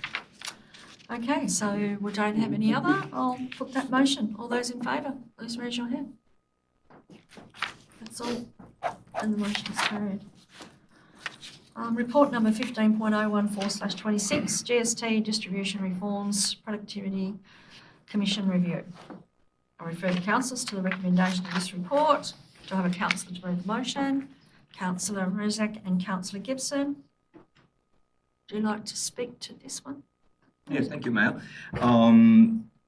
Congratulations to the team for the submission. I think it's a very strong one, and the one thing that I would like to highlight is the third point in the submission on the impact of cost shifting. When I read through this paragraph, I quote at this stage, I quote the next few lines, health is a Commonwealth and state responsibility under the Constitution, yet local ratepayers end up funding services through rates that should be funded through income tax and GST. This relates to the medical service that, you know, should be provided through or paid for through other channels, yet it's not. We're picking up the slack, and this is not okay. If I wanted to be cynical, I would ask the question, why did it take 8 years for this to be recognized? When I looked through the report on this and the graphs that are shown, like, it's incredible that Tassie did not get, or every single year, Tassie needed to be lifted up through the no worse off payments, which came the taxpayer, cost the taxpayer additional dollars, and for 8 consecutive years, this has been happening. So yeah, I just wonder why it took so long to kind of look at the GST distribution reform. But yeah, that's my personal take on it. I think the submission is a really good one, yeah, this point of cost shifting, I think, is a really strong one, because we've heard lately a lot about underfunding of regional councils. There was the integrity report on financial sustainability of local government, and you look through all those documents, and there's like underfunding wherever you look, and this is just another example of where we're missing out on money that we should be getting. So great submission, and thank you for that. Well done. Do I have any other comment on that? Yes, Councillor. Yeah, I mean, since a kid, I've been watching Australia sort of drift to a bigger gap between rich and poor, and I think it's really bad for society.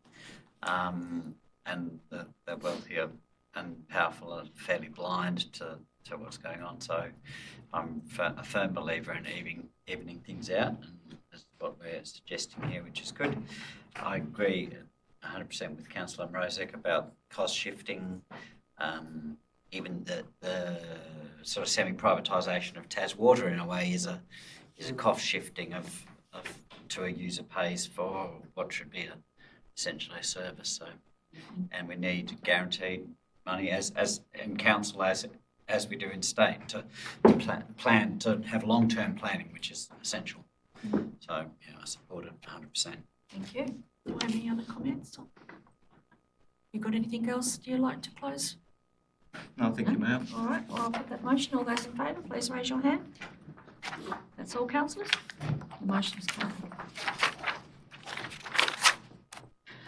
Report number 15.015/26, gift and donations in local government, calls for submissions. I refer the councillors to the report. Do I have a councillor to move the motion? Councillor Jessup, and second, Councillor O'Neill. I think it's a pretty obvious report, Mayor. I think the prohibition of gifts and donations is a good thing. Very hard to be transparent these days, so I think we just say no. Thank you. Do I have any other comments on this one? No? Nothing else, Councillor Jessup? No, Mark that down. Okay, good. I have nothing more to say on that matter. Mark that one down. I'll put all those in favour of the motion, please raise your hand. That's all, councillors, and the motion is carried. Well done, Councillor Jessup. Report number 15.016/26, Tasmanian Disability Inclusion Plan. I refer councillors to the recommendation. Do you have a councillor to move a motion? Councillor Jessup, and a seconder, Councillor Gibson. Yes, Councillor Jessup.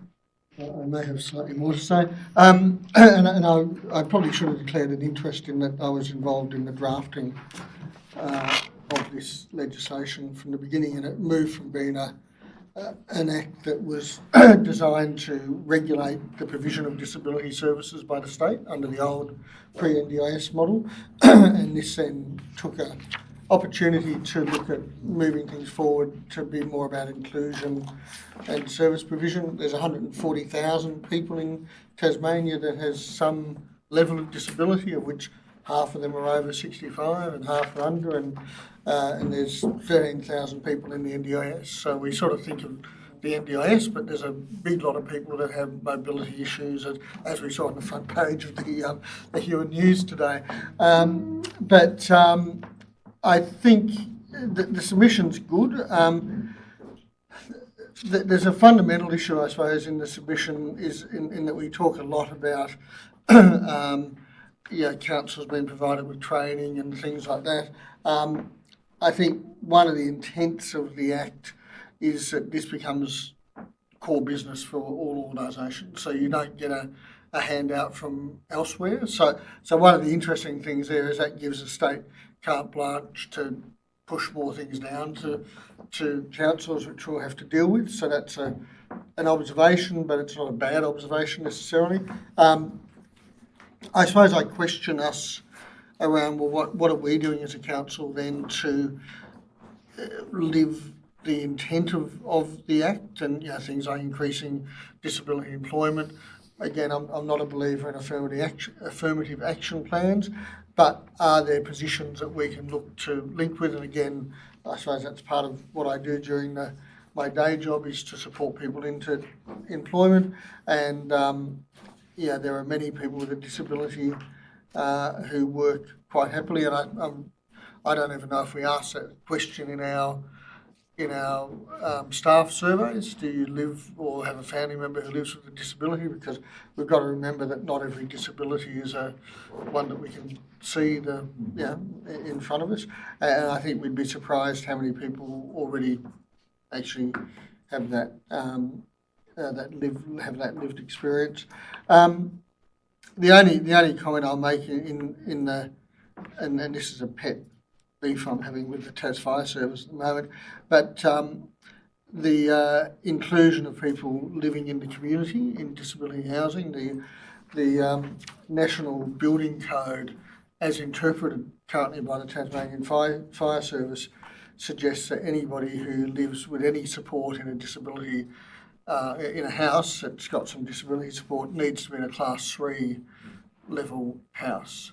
Thank you, Matt. That was my feeling. Class 3 being fire sprinkler systems and stuff like that. It's an overly zealous interpretation of what disability is. Their argument is the National Building Code doesn't differentiate. It says a person with a disability. But, you know, I support people with trauma and psychosocial disabilities who would be the first out of the house if there was a fire, and, you know, people with mild intellectual disabilities can, you know if there's smoke and the alarm goes off, they walk out. So it's just a good example how good intended actions by one agency can potentially impact everybody. So it's a good question for us to maybe do a bit of an audit about, you know, are we accessible? Do we have policies that are inherently non-inclusive for people? And that's, I'm sure, you know, Ray's area and other areas think about that. So it's a good starting point for us to look at our own practices and concepts, I think. Through you, Mayor, just to comment, the submission has been very careful to acknowledge those bits of responsibility that will be core council, but other ones where they appear to be passing those responsibilities over, the wording changes from support to engage with. Yes. So we're a stakeholder, but we're not the deliverer provider.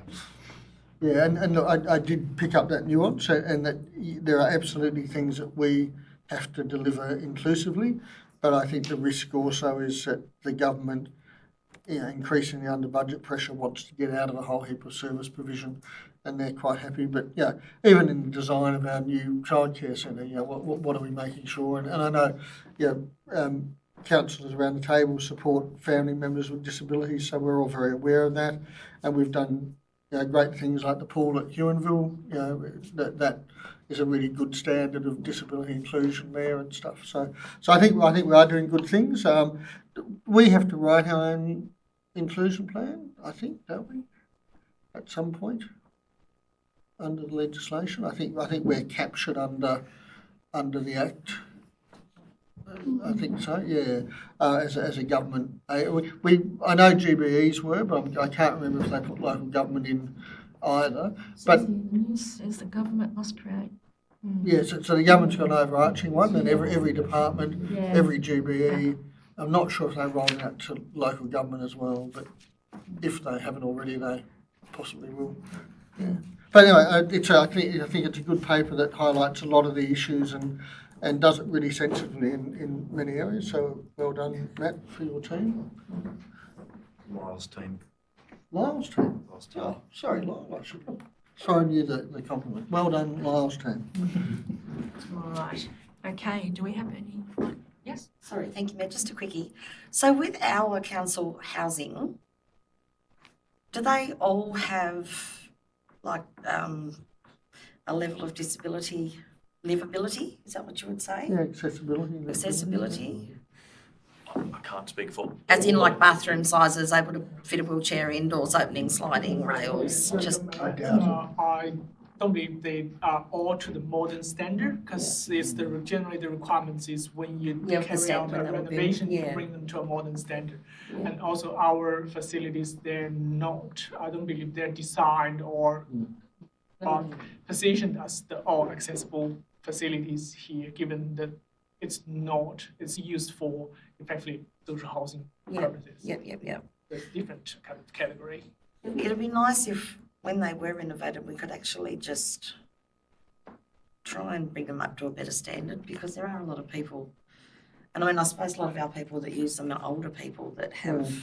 Yeah, no, there's a lot in Geefton that aren't older, but they're, Yeah, but anyway, it was just more of a random sort of, I know they're safe and I know that but I just thought if this is going to be a focus, and it's probably something we're going to have to need to think about further down the track as well. Through you, Mayor, just checking, the councils are not a prescribed authority yet under the Act, so we don't have those obligations. We probably shouldn't have housing at all, but that's another saga entirely. It's still not a bad exercise for us to look at how we do comply with some of the parts of the Act that I think on to. Just for humanitarian purposes too. all right. Do we have any other No, thank you, Mayor. close, councillor? You happy with your close? I'm always Lovely. when I'm here, so I'm Well happy. done you. I'll put that Happy in motion, service. I'll put that motion forward. All those in favour, please raise your hand. That's all councillors, and the motion is carried. Report number 15.01726, exposure draft of the Health Revolution 20-year preventative health strategy. What a mouthful. I'll refer the council to the recommendation of this report. I have a councillor to move the motion, Councillor Gibson and Councillor O'Neill. Councillor Gibson, do you wish to open?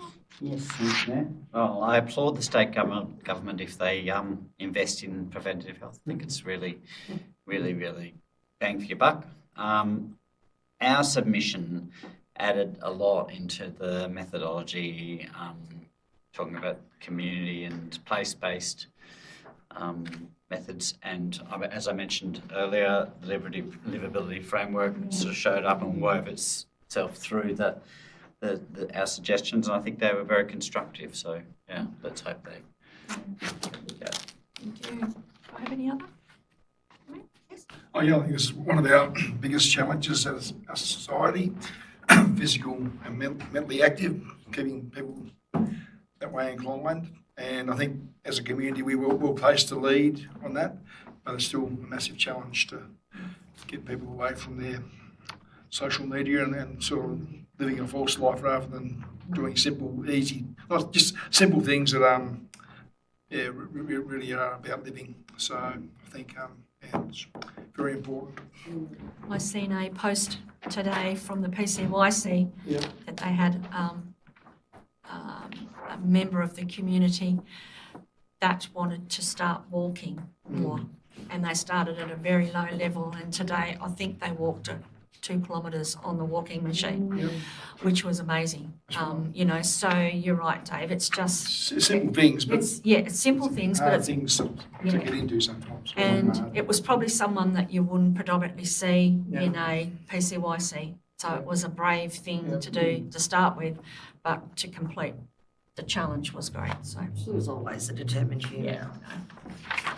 yeah. So any other comments? You want to close No, it? that's fine. Thanks, Mayor. Okay. Well, I'll put the motion. All those in favour, please raise your hand. That's all councillors, and the motion is carried. Report number 16.002/26, proposed road name, Outlook Close. Wow, that's an exciting name, isn't it? I'll refer the councillors to the recommendation of this report. Who would like to move this? Yeah, okay. And a seconder? Councillor Armstrong. Councillor O'Neill. I'd just like to know what the name refers to. This is like MS Outlook. Can we change it to Control-Alt-Delete? Outlook close. I felt that it was like if you are taking an outlook, if you're climbing up a hill to have an outlook, then you're not looking close, you're looking far. Close as in refers to a street name. Outlook like a far. close. Just an outlook or look. But anyway, Can we ask them to have another go at it? Honestly, I mean, it's pretty ordinary. It is. I mean, I wasn't sure if I was reading it properly. could have been like Snowy View Outlook or something. Something you know, that meant something about something. SNO, I don't know, something just. have a close outlook, have an outlook close, Back to close. Lyle, isn't it, that one? No, it's Back to Ray. It's been happily hiding. Through you, Matt, I believe this was actually the developer that came up with this name. Right. Yeah. Tell them to have another think. I don't think it's worth us losing sleep over. I don't think so either. Paperwork trail. Yeah. We voiced our comments. Not the nicest one we've ever had to sort of talk about. There's been a few doozies, but anyway. Okay, so Yeah, I'll live with it. okay, well done. All those in favour of the name, please raise your hand. Be nice to the Yep, residents. that's all councillors. The motion is carried. Well done to the people living in that street. Report number 16.003/26, Finance Report, January 2026. I refer council to the recommendation of this report. Do I have a councillor to move the motion, please? Yes, councillor Armstrong and councillor Gibson. Councillor Armstrong? I didn't find anything interesting in there, no. Thank you. Interesting that took your... Fancy. Yeah, that's right. Yes, Okay. everything was interesting. Can we acknowledge the hard work that staff Yes, put thank into you very much. providing What I that? mean is everything was rigid and up to scratch. No worries. Thank you. All right, do I have anyone else with any questions or comments on the financial report?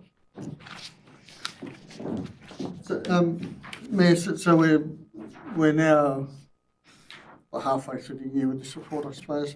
So are we planning on landing roughly where we think we're going to land, or? That's how it's tracking at the moment. We did it. Oh, shit. That's how we're tracking at the moment.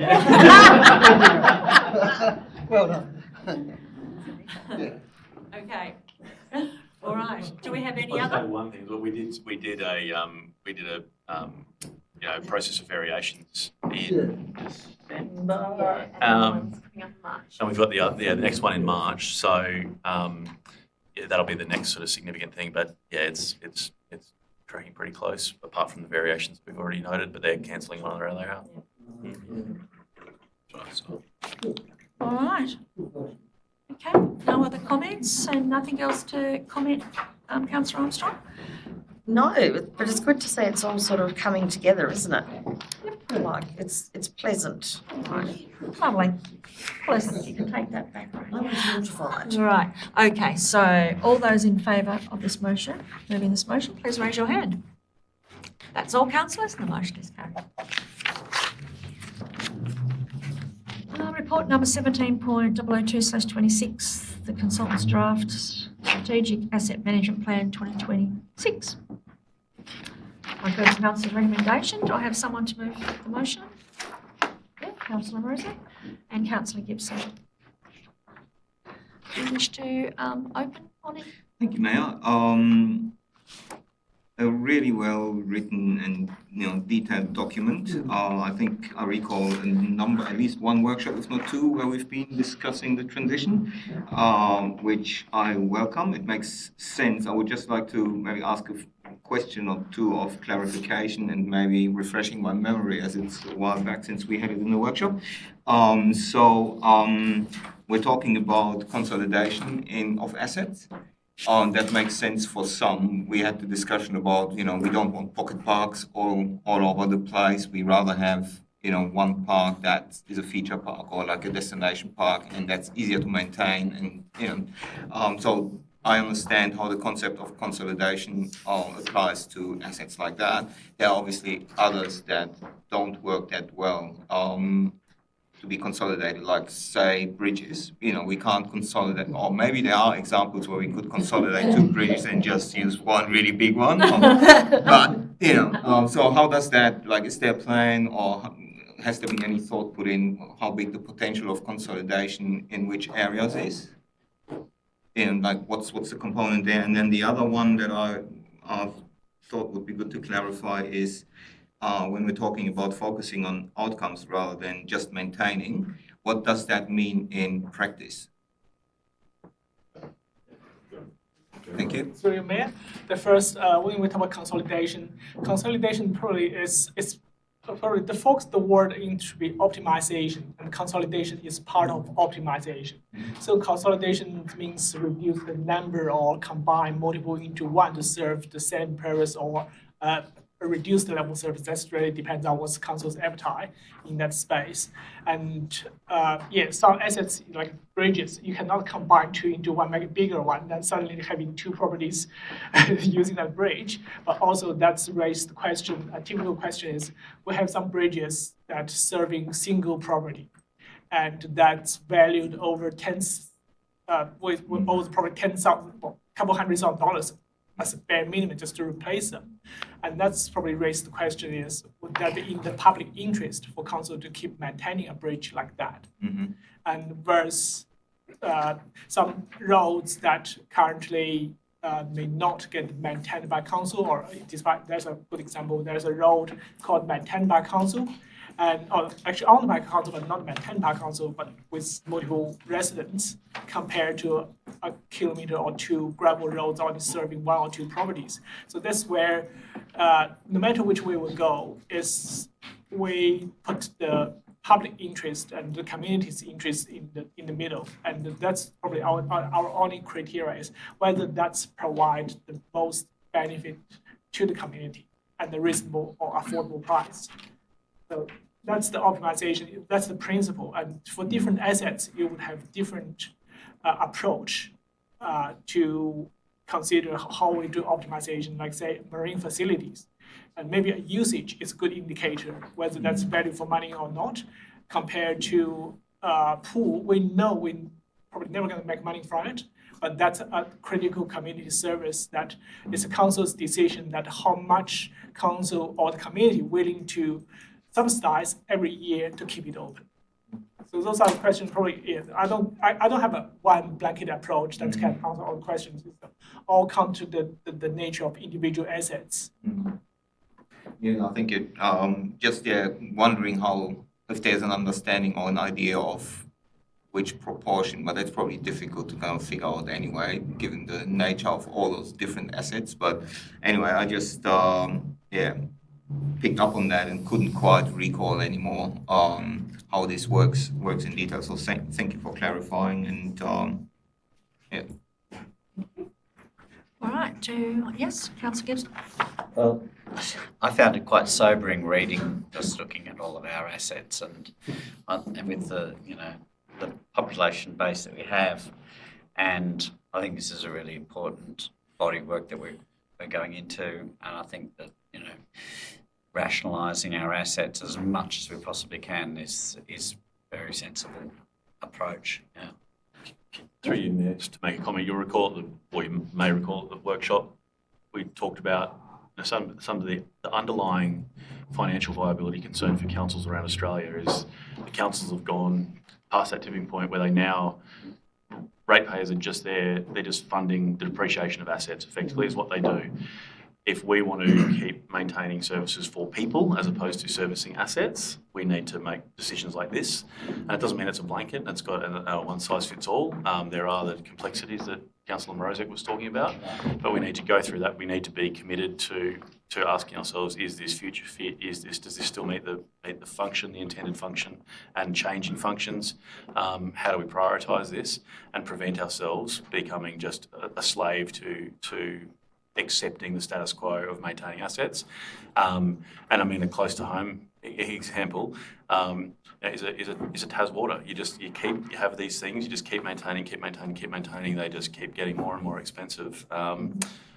You've got to make some tough decisions about what ones you're going to keep to the future. And then there's the base that you can't even shift. We've got so much road. I think I calculated 23 kilometres per person.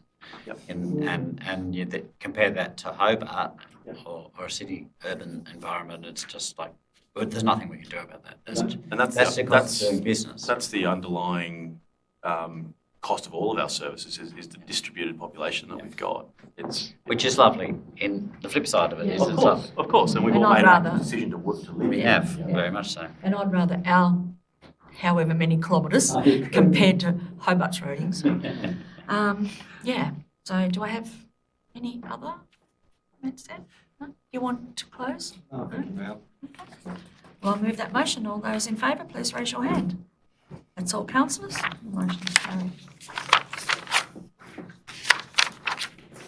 Can I just quickly go back with a question about that? So the timeline, was there a timeline for this? Is this going to be sort of a next year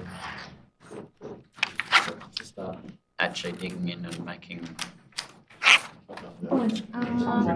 Yeah, it's in the report here for June 2026. Okay. Isn't that what, yeah, in number 45, conclusion and recommendation? Can't be that soon, can it? Maybe you can. It's recommended that council endorse the strategic framing and approach proposed in the draft for council to review and approve, or otherwise, by June 2026. Okay.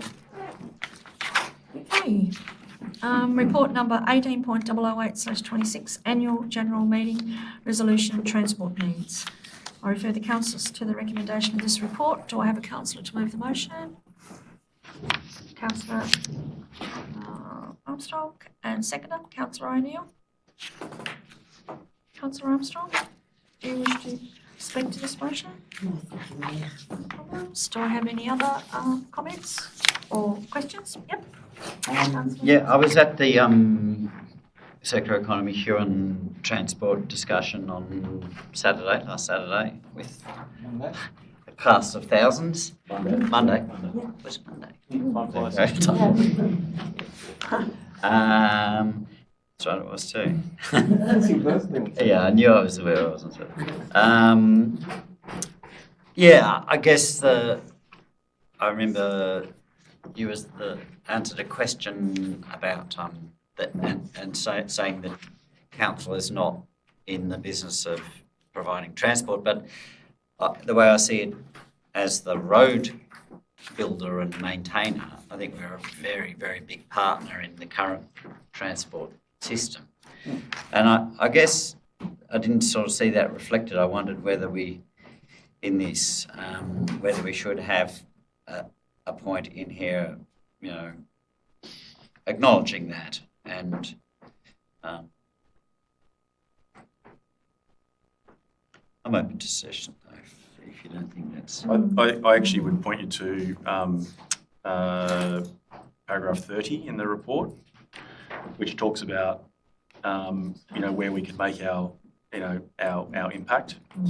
Without structure plans, it places us to deliver on transport improvements through our capital works programs, subdivision amenities, and having evidence based to our participation in other projects. So, and I did talk at the circular economy event as well. Yes, I said we're not a public transport provider, but then talked about our important role, and direct sphere of influence in providing end of trip facilities, footpaths, and all those other connectors at the endpoints, and that's where we sit, and that's what we're trying to reflect at that point in the paper as well. We can, obviously pump that up if you want, but I guess the issue I was sort of seeing was, wear and tear on the road is pretty much proportional to use, so it's in council's interest to shift to shared transport use as much as possible, because it's reducing the other part of the cost of our current transport system, which is the road. So, it was that just sort of weaving that part of it in that I was interested in. Yeah, I would have to know how you think that we would do that. Which is encouraging it, Yeah. and I guess we were by supporting the circular economy thing, and anything we can do to facilitate the uptake and utilisation of public transport is a great thing, and we'll continue to do that. The benefits case of and as we just said, 23 kilometres per person down here. That is the underlying. I think it might have been Peter George said in that session. Just pointed, again stated that bleeding obvious thing that makes any service expansion in public transport, like any other service, very expensive down here. Our view is there's a lot more work to be done. There's stuff you can do, and I believe with Lyle and team we're engaging with DSG today in town on their network review for their existing like mass transit, like the TassiLink services, and improving routes there, which there absolutely is opportunity, and that's what they're working through. But taking that additional bite out into the more distributed areas of the valley, we haven't even demonstrated that that's anywhere viable or even desirable. There's very good reasons why people need vehicles. It's not just If there's no other alternative. they do, but they also are combining trips. They need to carry loads. We live in a rural community, and there's a reason why rural communities around the whole world are car dependent, because they're not typically just doing, I'm going from A to B to do a thing and I'm coming back. I'm carrying kids. I've got a mobile office. I've got a load in the back. So that needs to be unpacked further before you could even get to the point where we could say, is there an offset benefit case to say this would offset the wear and tear on roads? There's a lot more work to be done before we can confidently do that. Yeah, I guess it was just putting us in as a partner. And I was careful not to use the word public transport, but shared transport, because there's a difference. Yep. A lot of people do actually use shared A lot transport. of people do, but I think you could do a lot more. I mean, we always used to when we worked in town, but I think a lot of the kids carpool as well. But the difference is too, though, these days that we don't all work the same hours. That's the problem. And we've got such diverse jobs, hence the diversity in the human, and it's a lot harder than it used to be. And since COVID, people don't work. They just work when they can, which doesn't also, there's all these things now that are stacked up against just the norm of being able to, ride share or whatever. It just gets more and more difficult, doesn't it, as the time goes on? Doesn't mean that we don't look at it. No, but if think about people it, can, but they I do. just find- Yeah. I don't know whether we need to do any more on the resolution, but it doesn't mean that as councillors or members of your own community area that you don't say to someone, can I pick you up and take you? Well, the cost of fuel alone is enough to incentivise people to travel together. Yeah. Yeah, so maybe if that keeps going up, problem solved, Yeah, that's right. Yeah. And there are ride sharing apps and stuff Yeah, that people, that's right. that maybe we can promote, but I was just working out your asset figures there for the 53 kilometres of pavement, it's $750,000 a kilometre for footpaths, and people want footpaths from the way back of Wook Wook down to the main road. That's difficult. I'd love to have a cycleway along the edge of the Huon Highway, but as you said, I think, Tui, that once we do that, DSG then gives us all maintenance responsibility. So why isn't DSG providing those services? Because their job is not just to provide roads; it's to provide multiple sources. Same as we can't even get them to build a bloody park and ride at Grove. And of all the stupid things you'd think would be easy to resolve, they won't even come at that. So, while I'm very sympathetic for what circular economy is saying about we need to be a player in it.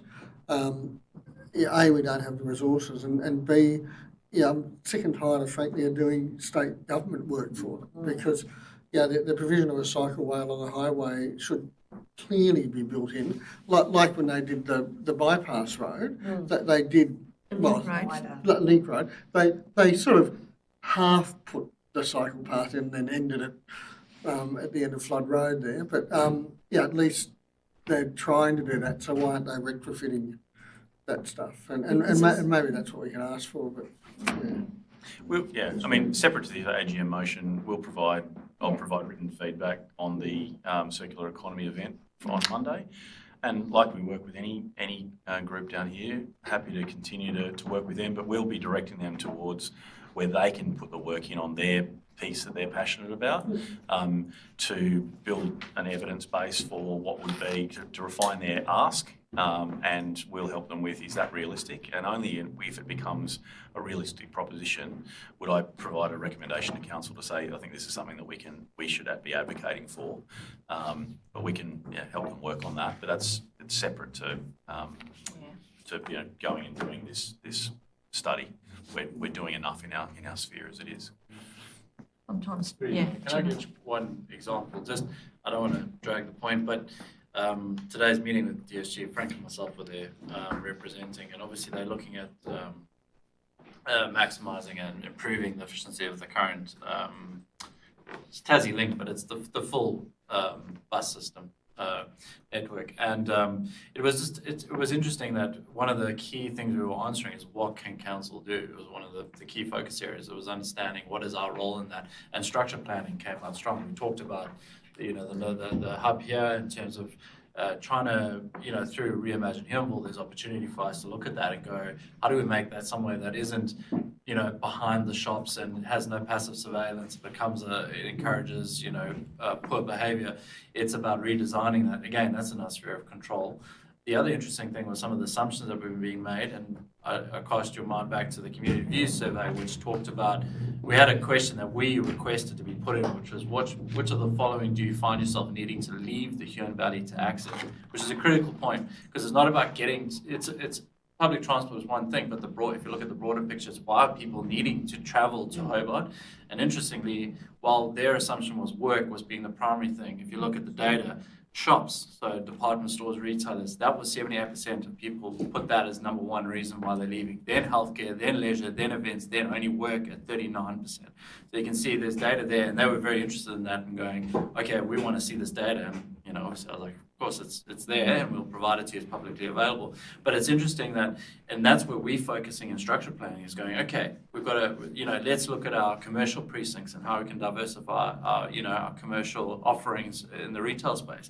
Because 78% we might reduce that need for them to travel out the valley. It has all the spill-on benefits around economic and things like that, and reduces obviously the carbon emissions of that bus going up and down. So it's such a complex space to work in, but I really believe in the recommendation we're making. As the LUDS is clear, we have a role to play. We need to partner, as you said, but our partnership is based on our sphere of control, influence, and concern. All right.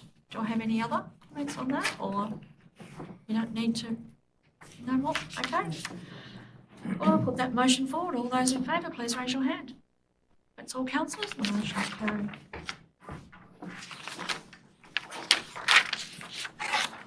Report number 18.009/26, Rural Living Densification Study.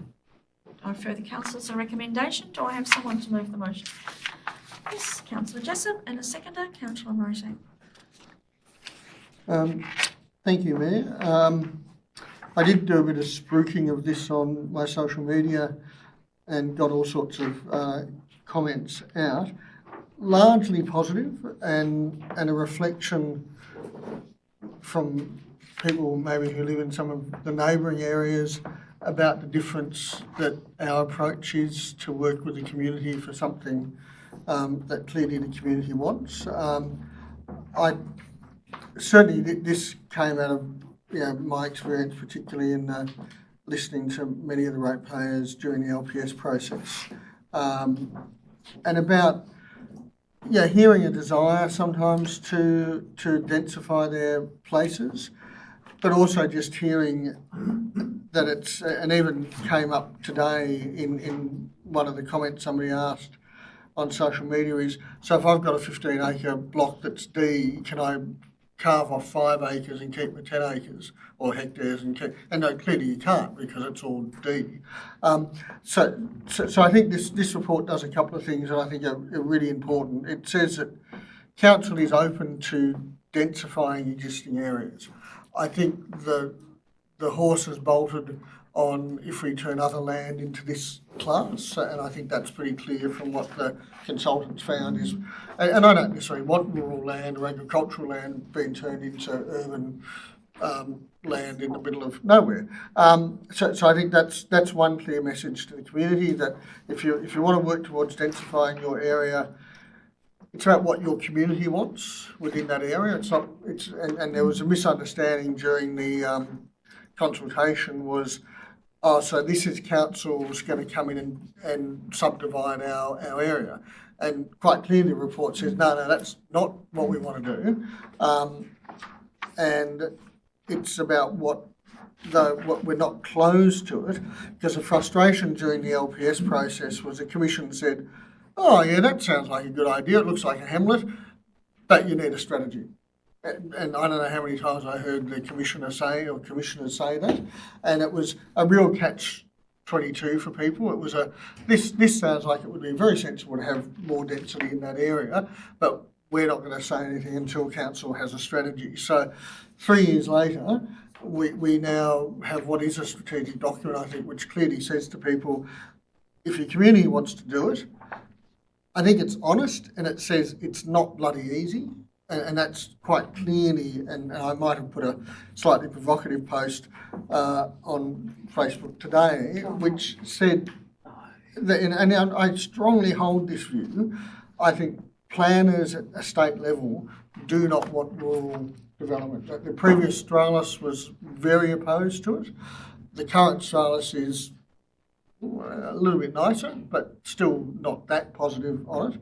And then when you read the opinion pieces of people like the previous head of planning that said, yeah, we shouldn't let anybody live in fire-prone areas. Well, you might as well draw a line below Kingston and say, let's all move out, you know. So, and yeah, I come from an industry where it's legislated that people have choice and control.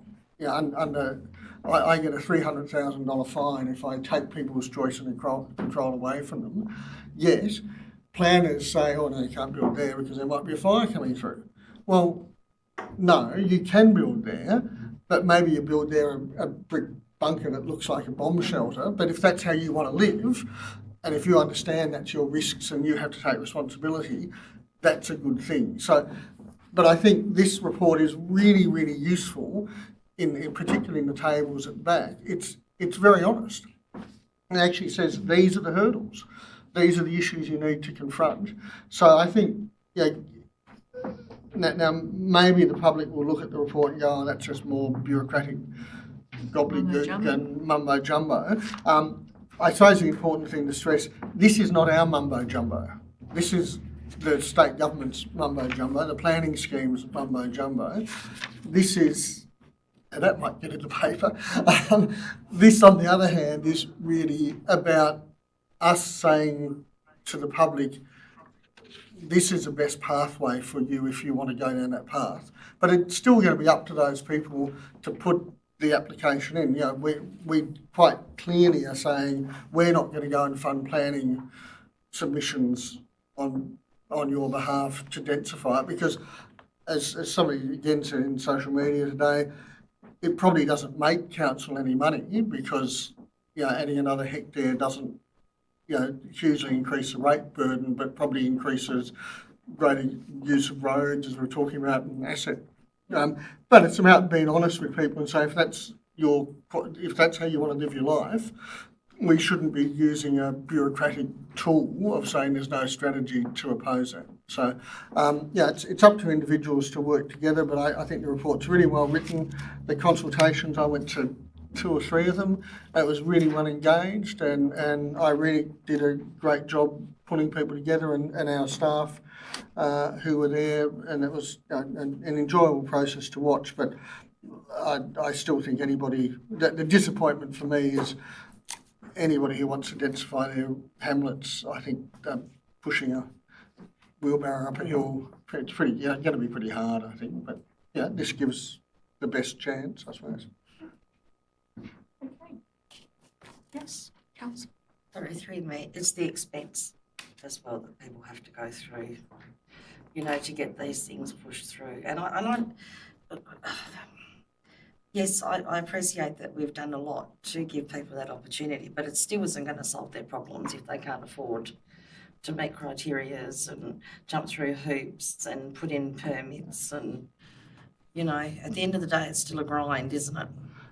I agree with that. Not to disagree with you, but the legislation. No, well, yeah. But at least this gives a suggestion that if 5 or 6 people want to do that and put together and pay for the planner and stuff, but you also need to think, if somebody's got a 10 hectare block that they want to divide into 5 2 hectare blocks, there might be a bit of coin in that for them as well. And for me, enabling citizens to release their asset to actually fund their retirement, give it to their kids, whatever they want to do with it, is not a bad thing, as long as it's not a net cost to the community. And that's where I think these matrices at the back go, well, that is a net cost to the community, so you're probably not going to get it approved. But the other important thing, Mayor, this isn't our choice. At the end of the day, they're going to have to convince it as planning commission to do it. We're giving them their best chance to actually present that case, but at the end of the day, this is not our... Well, it wasn't our planning scheme. We didn't make the rules, so we're just trying to navigate them. Absolutely. Yes, Amy? But also the rules are there for a reason. Yeah, absolutely. And what this does is pull together that data and that rationale in an accessible way. So it allows residents or users or potentially developers to consider that better, to actually consider it well, and then to maybe develop an understanding and respect for that, for the limits that have been imposed, or identify the potential to challenge some of those assumptions. That this is your existing zoning based on the zoning you had before and the zoning before that, but maybe there is some way of addressing this better. And a really classic example is that our bushfire mapping at the moment is just everywhere unless you are in urbanity. But we've brought into this GeoNeon mapping. So there's potentially some more refinement emerging to our understanding of that risk. And so maybe like the whole explored cluster isn't viable for some densification, but some bits might be. Or if they're not, we understand, and that's a value. Absolutely. Okay, Councillor Jessup, nothing else? Yes, Councillor. Thank you, Mayor. I think this is an excellent tool. Obviously it is something that will still take individuals or groups to come together and push the planning scheme amendment through. But that's also something I think that it's a kind of self-determination that we need to get used to again. Like if you want to do something, you just got to roll up your own sleeves. And if you've got an idea that you want to pursue, within this framework, there are the ways to give you assurance that it's a good idea or maybe not such a good idea. The other reason why I think rural densification in particular is an important move, despite the risks that, rural is often connected to bushfire risk. We see a trend for many, many years of urbanization that's not a healthy trend. And there are strong arguments to reverse this trend of urbanization and get people back out into the countryside. So if that's what we want to be doing into the future, then we need to provide frameworks and strategies how actually make this happen in a rural context without stuffing up the rural context. So I think, this is a very important tool. Once it is, cost intensive for the process still, I think it's something that will enable people, and it will give them planning security for their endeavors. If you look into the matrix and everything is orange and red, you know that you better not do it. But if it's greenish and a bit of yellow, go ahead, and you probably will have good chances to get it through. So I think it's a great tool. That's what it needs to be seen as, and let's hope that our community will make use of it. Well done. And further to Councillor Mrosek's comments about moving into rural areas, I think that this clustering of residences is the way to do it without, causing too much risk for bushfire and too much damage to our beautiful surroundings. Thank you. Councillor, yes, Sorry, just quickly talking about this, it sprung to mind a conversation I had today about a particular little cluster in Cygnet, much like around the Leamington areas.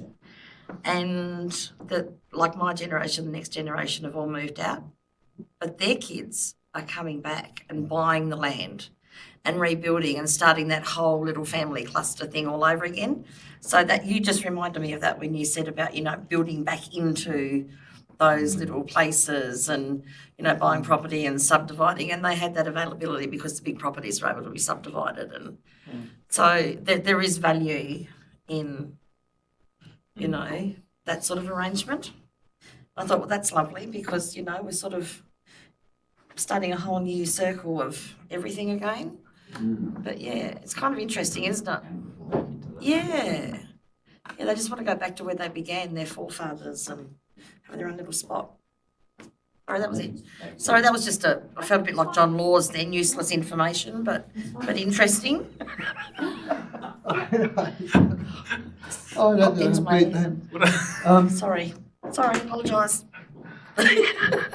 Councillor I Jessup? think everybody's done. Yeah, are you, Sorry. yeah, close, yeah.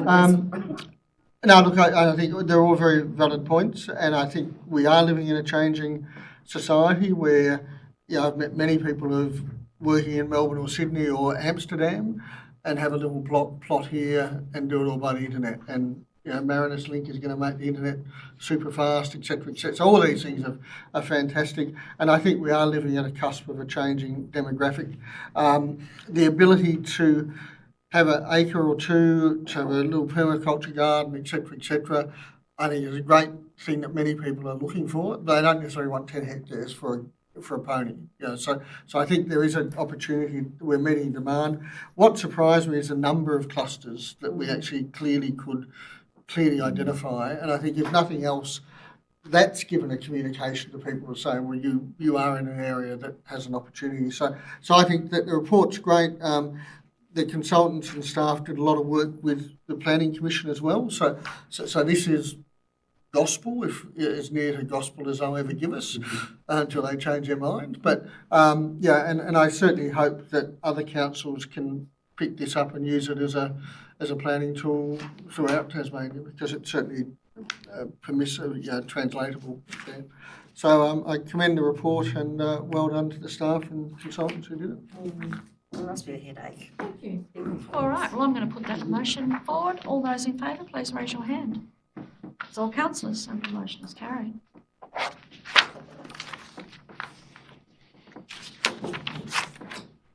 Report number 18.010/26, Yawn Residential and Commercial Precinct Structure Plan. I'll refer the councillors to recommendation. Do I have a councillor move the motion, please? Yep. Okay, I have Councillor Roszak and Councillor Gibson. Would you like to speak to this motion? Yes, thank you, Mayor. Let me just try to find the words that accurately express my how pleased I am with this structure plan. It's we've seen a fair bit of it throughout workshops, and having read the full document now in preparation for the meeting, I have to say, as a designer, it makes my heart almost skip a beat. For example, simple example, when you look at the alignment of the streets and how setbacks vary from a property that's got a south-facing frontage and a north-facing frontage, the setbacks are varying because if a building is on the northern side of the house, it will create shade to the south. It's good to have a road there and not your public open or your private open space. This is a detail that's never been captured in the interim planning scheme. It's a detail that's not captured in any of the zones in any other in the Tasmanian planning scheme, but it is captured in the structure plan. And while it might seem a very minor detail, you couldn't believe the headache that architects and designers have to go through to fit a house onto a property that's cut in the wrong way and does not allow for solar passive design, for example, which is these days a no-brainer. So seeing all those tiny little puzzle pieces coming together to form this bigger piece where it's not like anybody's designed a subdivision, but there's a clear plan on how a subdivision can go through in this area and what our key priorities are for that to go through. But then as well, the consideration of public open space, the green-blue corridor, the interconnection of active and passive transport, the permeability of the new precinct into Main Street. It's just incredible how much detail there is. It's somehow sad to see that it had to be detailed in such a way not to have this ad hoc development happening. I wish there was more common sense in the development world altogether to just have those kind of things, internalized without needing a structure plan for every single development that kind of comes in somewhere. So really a great document. I think it will make whatever is going to be happening over the next 20 years in this precinct just providing for a better outcome. The other thing that I would like to note is, and which is really great, when you read the engagement summary for the structure plan, it is interesting to read how overwhelmingly supportive the entire community was, not just individuals, but the business community, the commercial community, industrial community. Everybody was behind it. There've been questions, there've been some concerns, but the general our spirit was, this is a great thing, let's make this happen. Even things like relocation of existing businesses along our main street that don't really fit there anymore. People are happy to enter discussions to relocate and make something else happen in this place. And that is just something, that's such a huge scale. And to see the willingness and the excitement to make this happen is just great. So really exciting times. It was great to read this report and to see it all kind of detailed in a way that makes me feel like the outcomes will be good ones. Thank you, Lucas. That's great. Do I have any other comments on that? Because I thought it was good too, and I'm not a designer. I agree with everything Councillor Mrozek said, and I mean it's the sort of town planning that we should have all the time. And Huonville desperately needs it, so I think that this is likely to be the turning point of Huonville, to be honest. People have got a bit depressed in Huonville, I think, too, because Huonville's it's in a great dated. position. Yeah, it's just dated. Great It needs a position. bit of refinement and a bit of Great refreshing, and it's a great place to live. But I think that's why everyone's enthusiastic to have a bit of a You could get a lot of energy out of this, I think. bit of a tweak. Yes. So I struggled for words too, but I came up with the word joy. And I know I love a good policy, so so that's okay. That makes And a sense. And a good strategy. And the bit of perspective that I wanted to throw in on this was that this council hasn't been doing tasks like this for many years. And I do remember looking from the outside in going, oh, you need to do this stuff before you get a new planning scheme and so forth. This document and the rural living densification, but this document, and we've got more to come to note that staff are now on a roll. We know they can do this, and the team will presumably get better with more practice. So I guess there's a justification for the investment, because this does cost big bickies, but it sets us up for success, which is again referencing back to the language that was used around the asset management strategy. So isn't it all tying together about investing, working together, and doing those difficult things? I think everything's just funneling, isn't it, really? It's just funneling into the bigger picture. So you're happy that we sit around holding hands and make big decisions, Amy? It's another example of an overnight success that just happened to appear. That's it, just came with no work, yep. And if we're talking about AI and innovation, but if we're in the lead of this, it just has potential to pay back for us in time. So. Yeah, I won't miss a chance to say something on this. But look, again, I've been doing social research in urban planning related areas for a long time when I was a consultant in WA, and looking at the pictures here with little cul-de-sacs and stuff like that, and that's a potential what was going to happen to this land. And I think through the good efforts of the mayor and the staff, we bought some time to actually do this, and we acknowledge that we got the support of the people who own this land as well, because I think without that this would have been very difficult. But the opportunity to make a walkable, livable community Yeah. A livability, it's all to do. Yeah, absolutely. But also it is diversity, and I note that there are some more unit type options that they brought in after our last workshop, and I think, yeah, people might go, 900 dwellings, oh shit, that's a lot. But it's a lot of different sorts of dwellings. And I know people who have moved out of the Huon Valley because they couldn't find a flat house with 2 bedrooms and a lift in it. Yeah, this will hopefully supply that if we can find a developer who can share our vision. That's the next step. But look, I think it's an excellent piece of social planning and work. So probably my question, Mayor, is what's the next steps of this, and how does it relate to the grant that we've got? And I'm assuming that's going to actually enable the next steps of this. But is it possible to scope out roughly what the next couple of years? Because I don't want to be like other councils with Huntingfield, for example, and be talking about 5 years later we're still talking about turning a sod. But yeah. I mean, through you, Mayor, and I'll throw it to Lyle, but thank you all councillors for the kind words on this and for supporting the strategy and to get to this point. It's been really important. To get John Laws's endorsement, it's been pretty huge. You don't get that every night.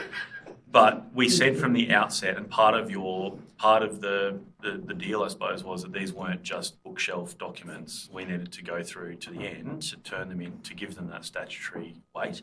So that was why we then worked so hard to get the Huonville, the Reimagine money, the 4.7 million out of the feds, to go all the way on a township that desperately needs it. So for the detail, I mean, that's what Lyle's living and breathing, so he can...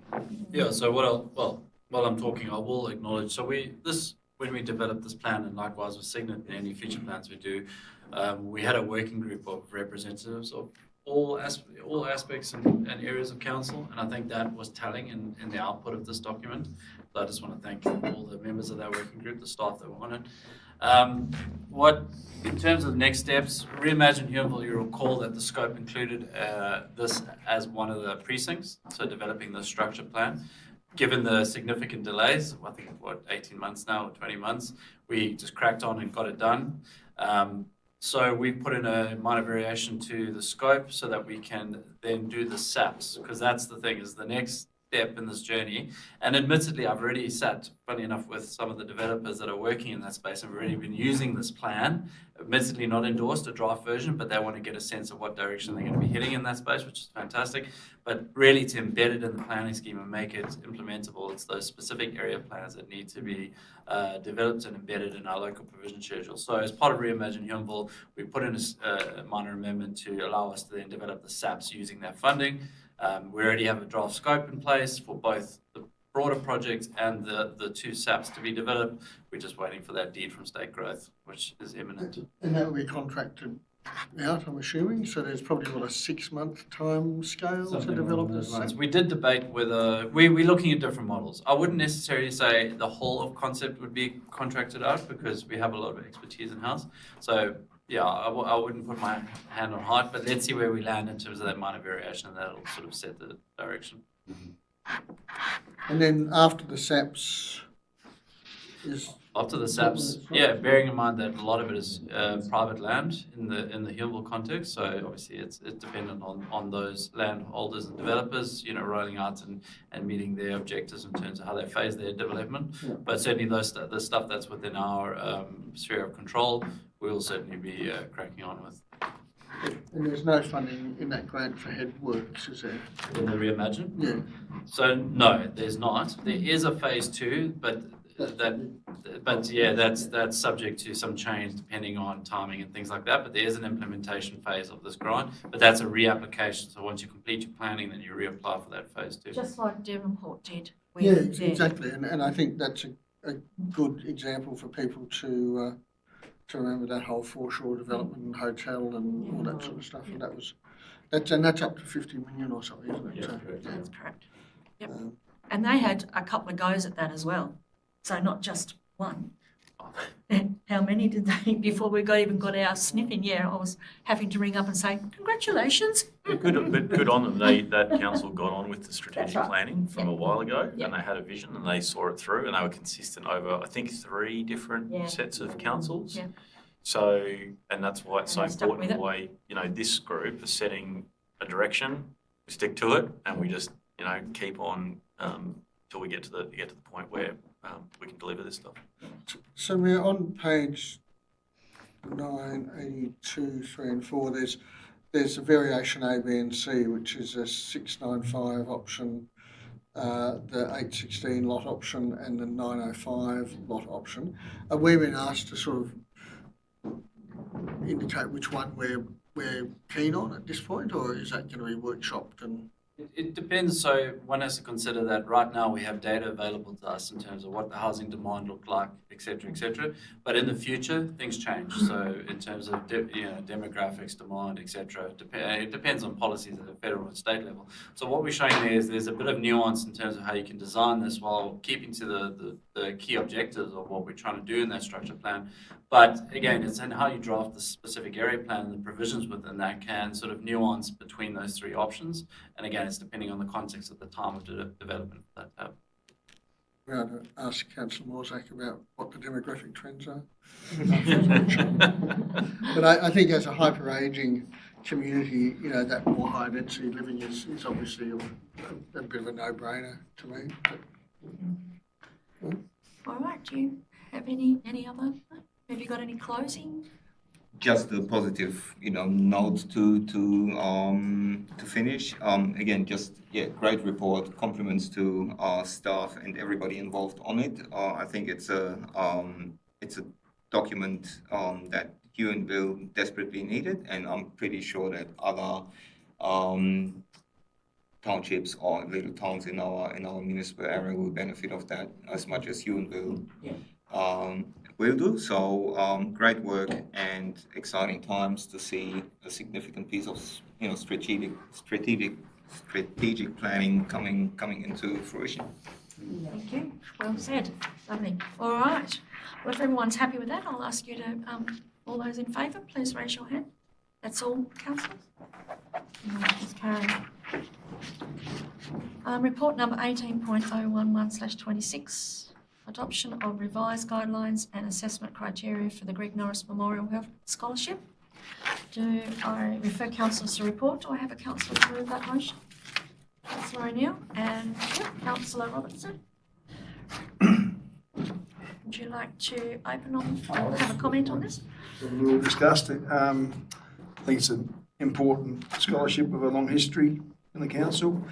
I think it has served us well, so there's nothing wrong with it, but I think we've improved the process and made it more accessible to applicants. So I think it's been there for so long, it's good to have a look at it, and you can always improve things as time goes on. So good outcome. Well said. Do I have any other comments on that one? No? I think we've said it all day. Yep, lovely. All right, all those in favour, please raise your hand. It's all councillors and the motion is carried. Okay, so 19.005/26. We're about to move into closed. Council, so I'd like to thank you, Caleb, for being in the gallery tonight and for those who are attending at home. So thank you. Captive audience. Thank you, that's right. Just as Caleb was leaving, I think I'd like to acknowledge during the LPS, Caleb did a lot of work that did lead to the identification of the rural living stuff, and I think, we all heard that stuff, so I think that was, hopefully you've seen the baby come home, or the bird come to roost, or whatever the saying is. Yeah. Thank you. All right, thank you. The recommendation is that the meeting now be closed to the public at 8:38 p.m.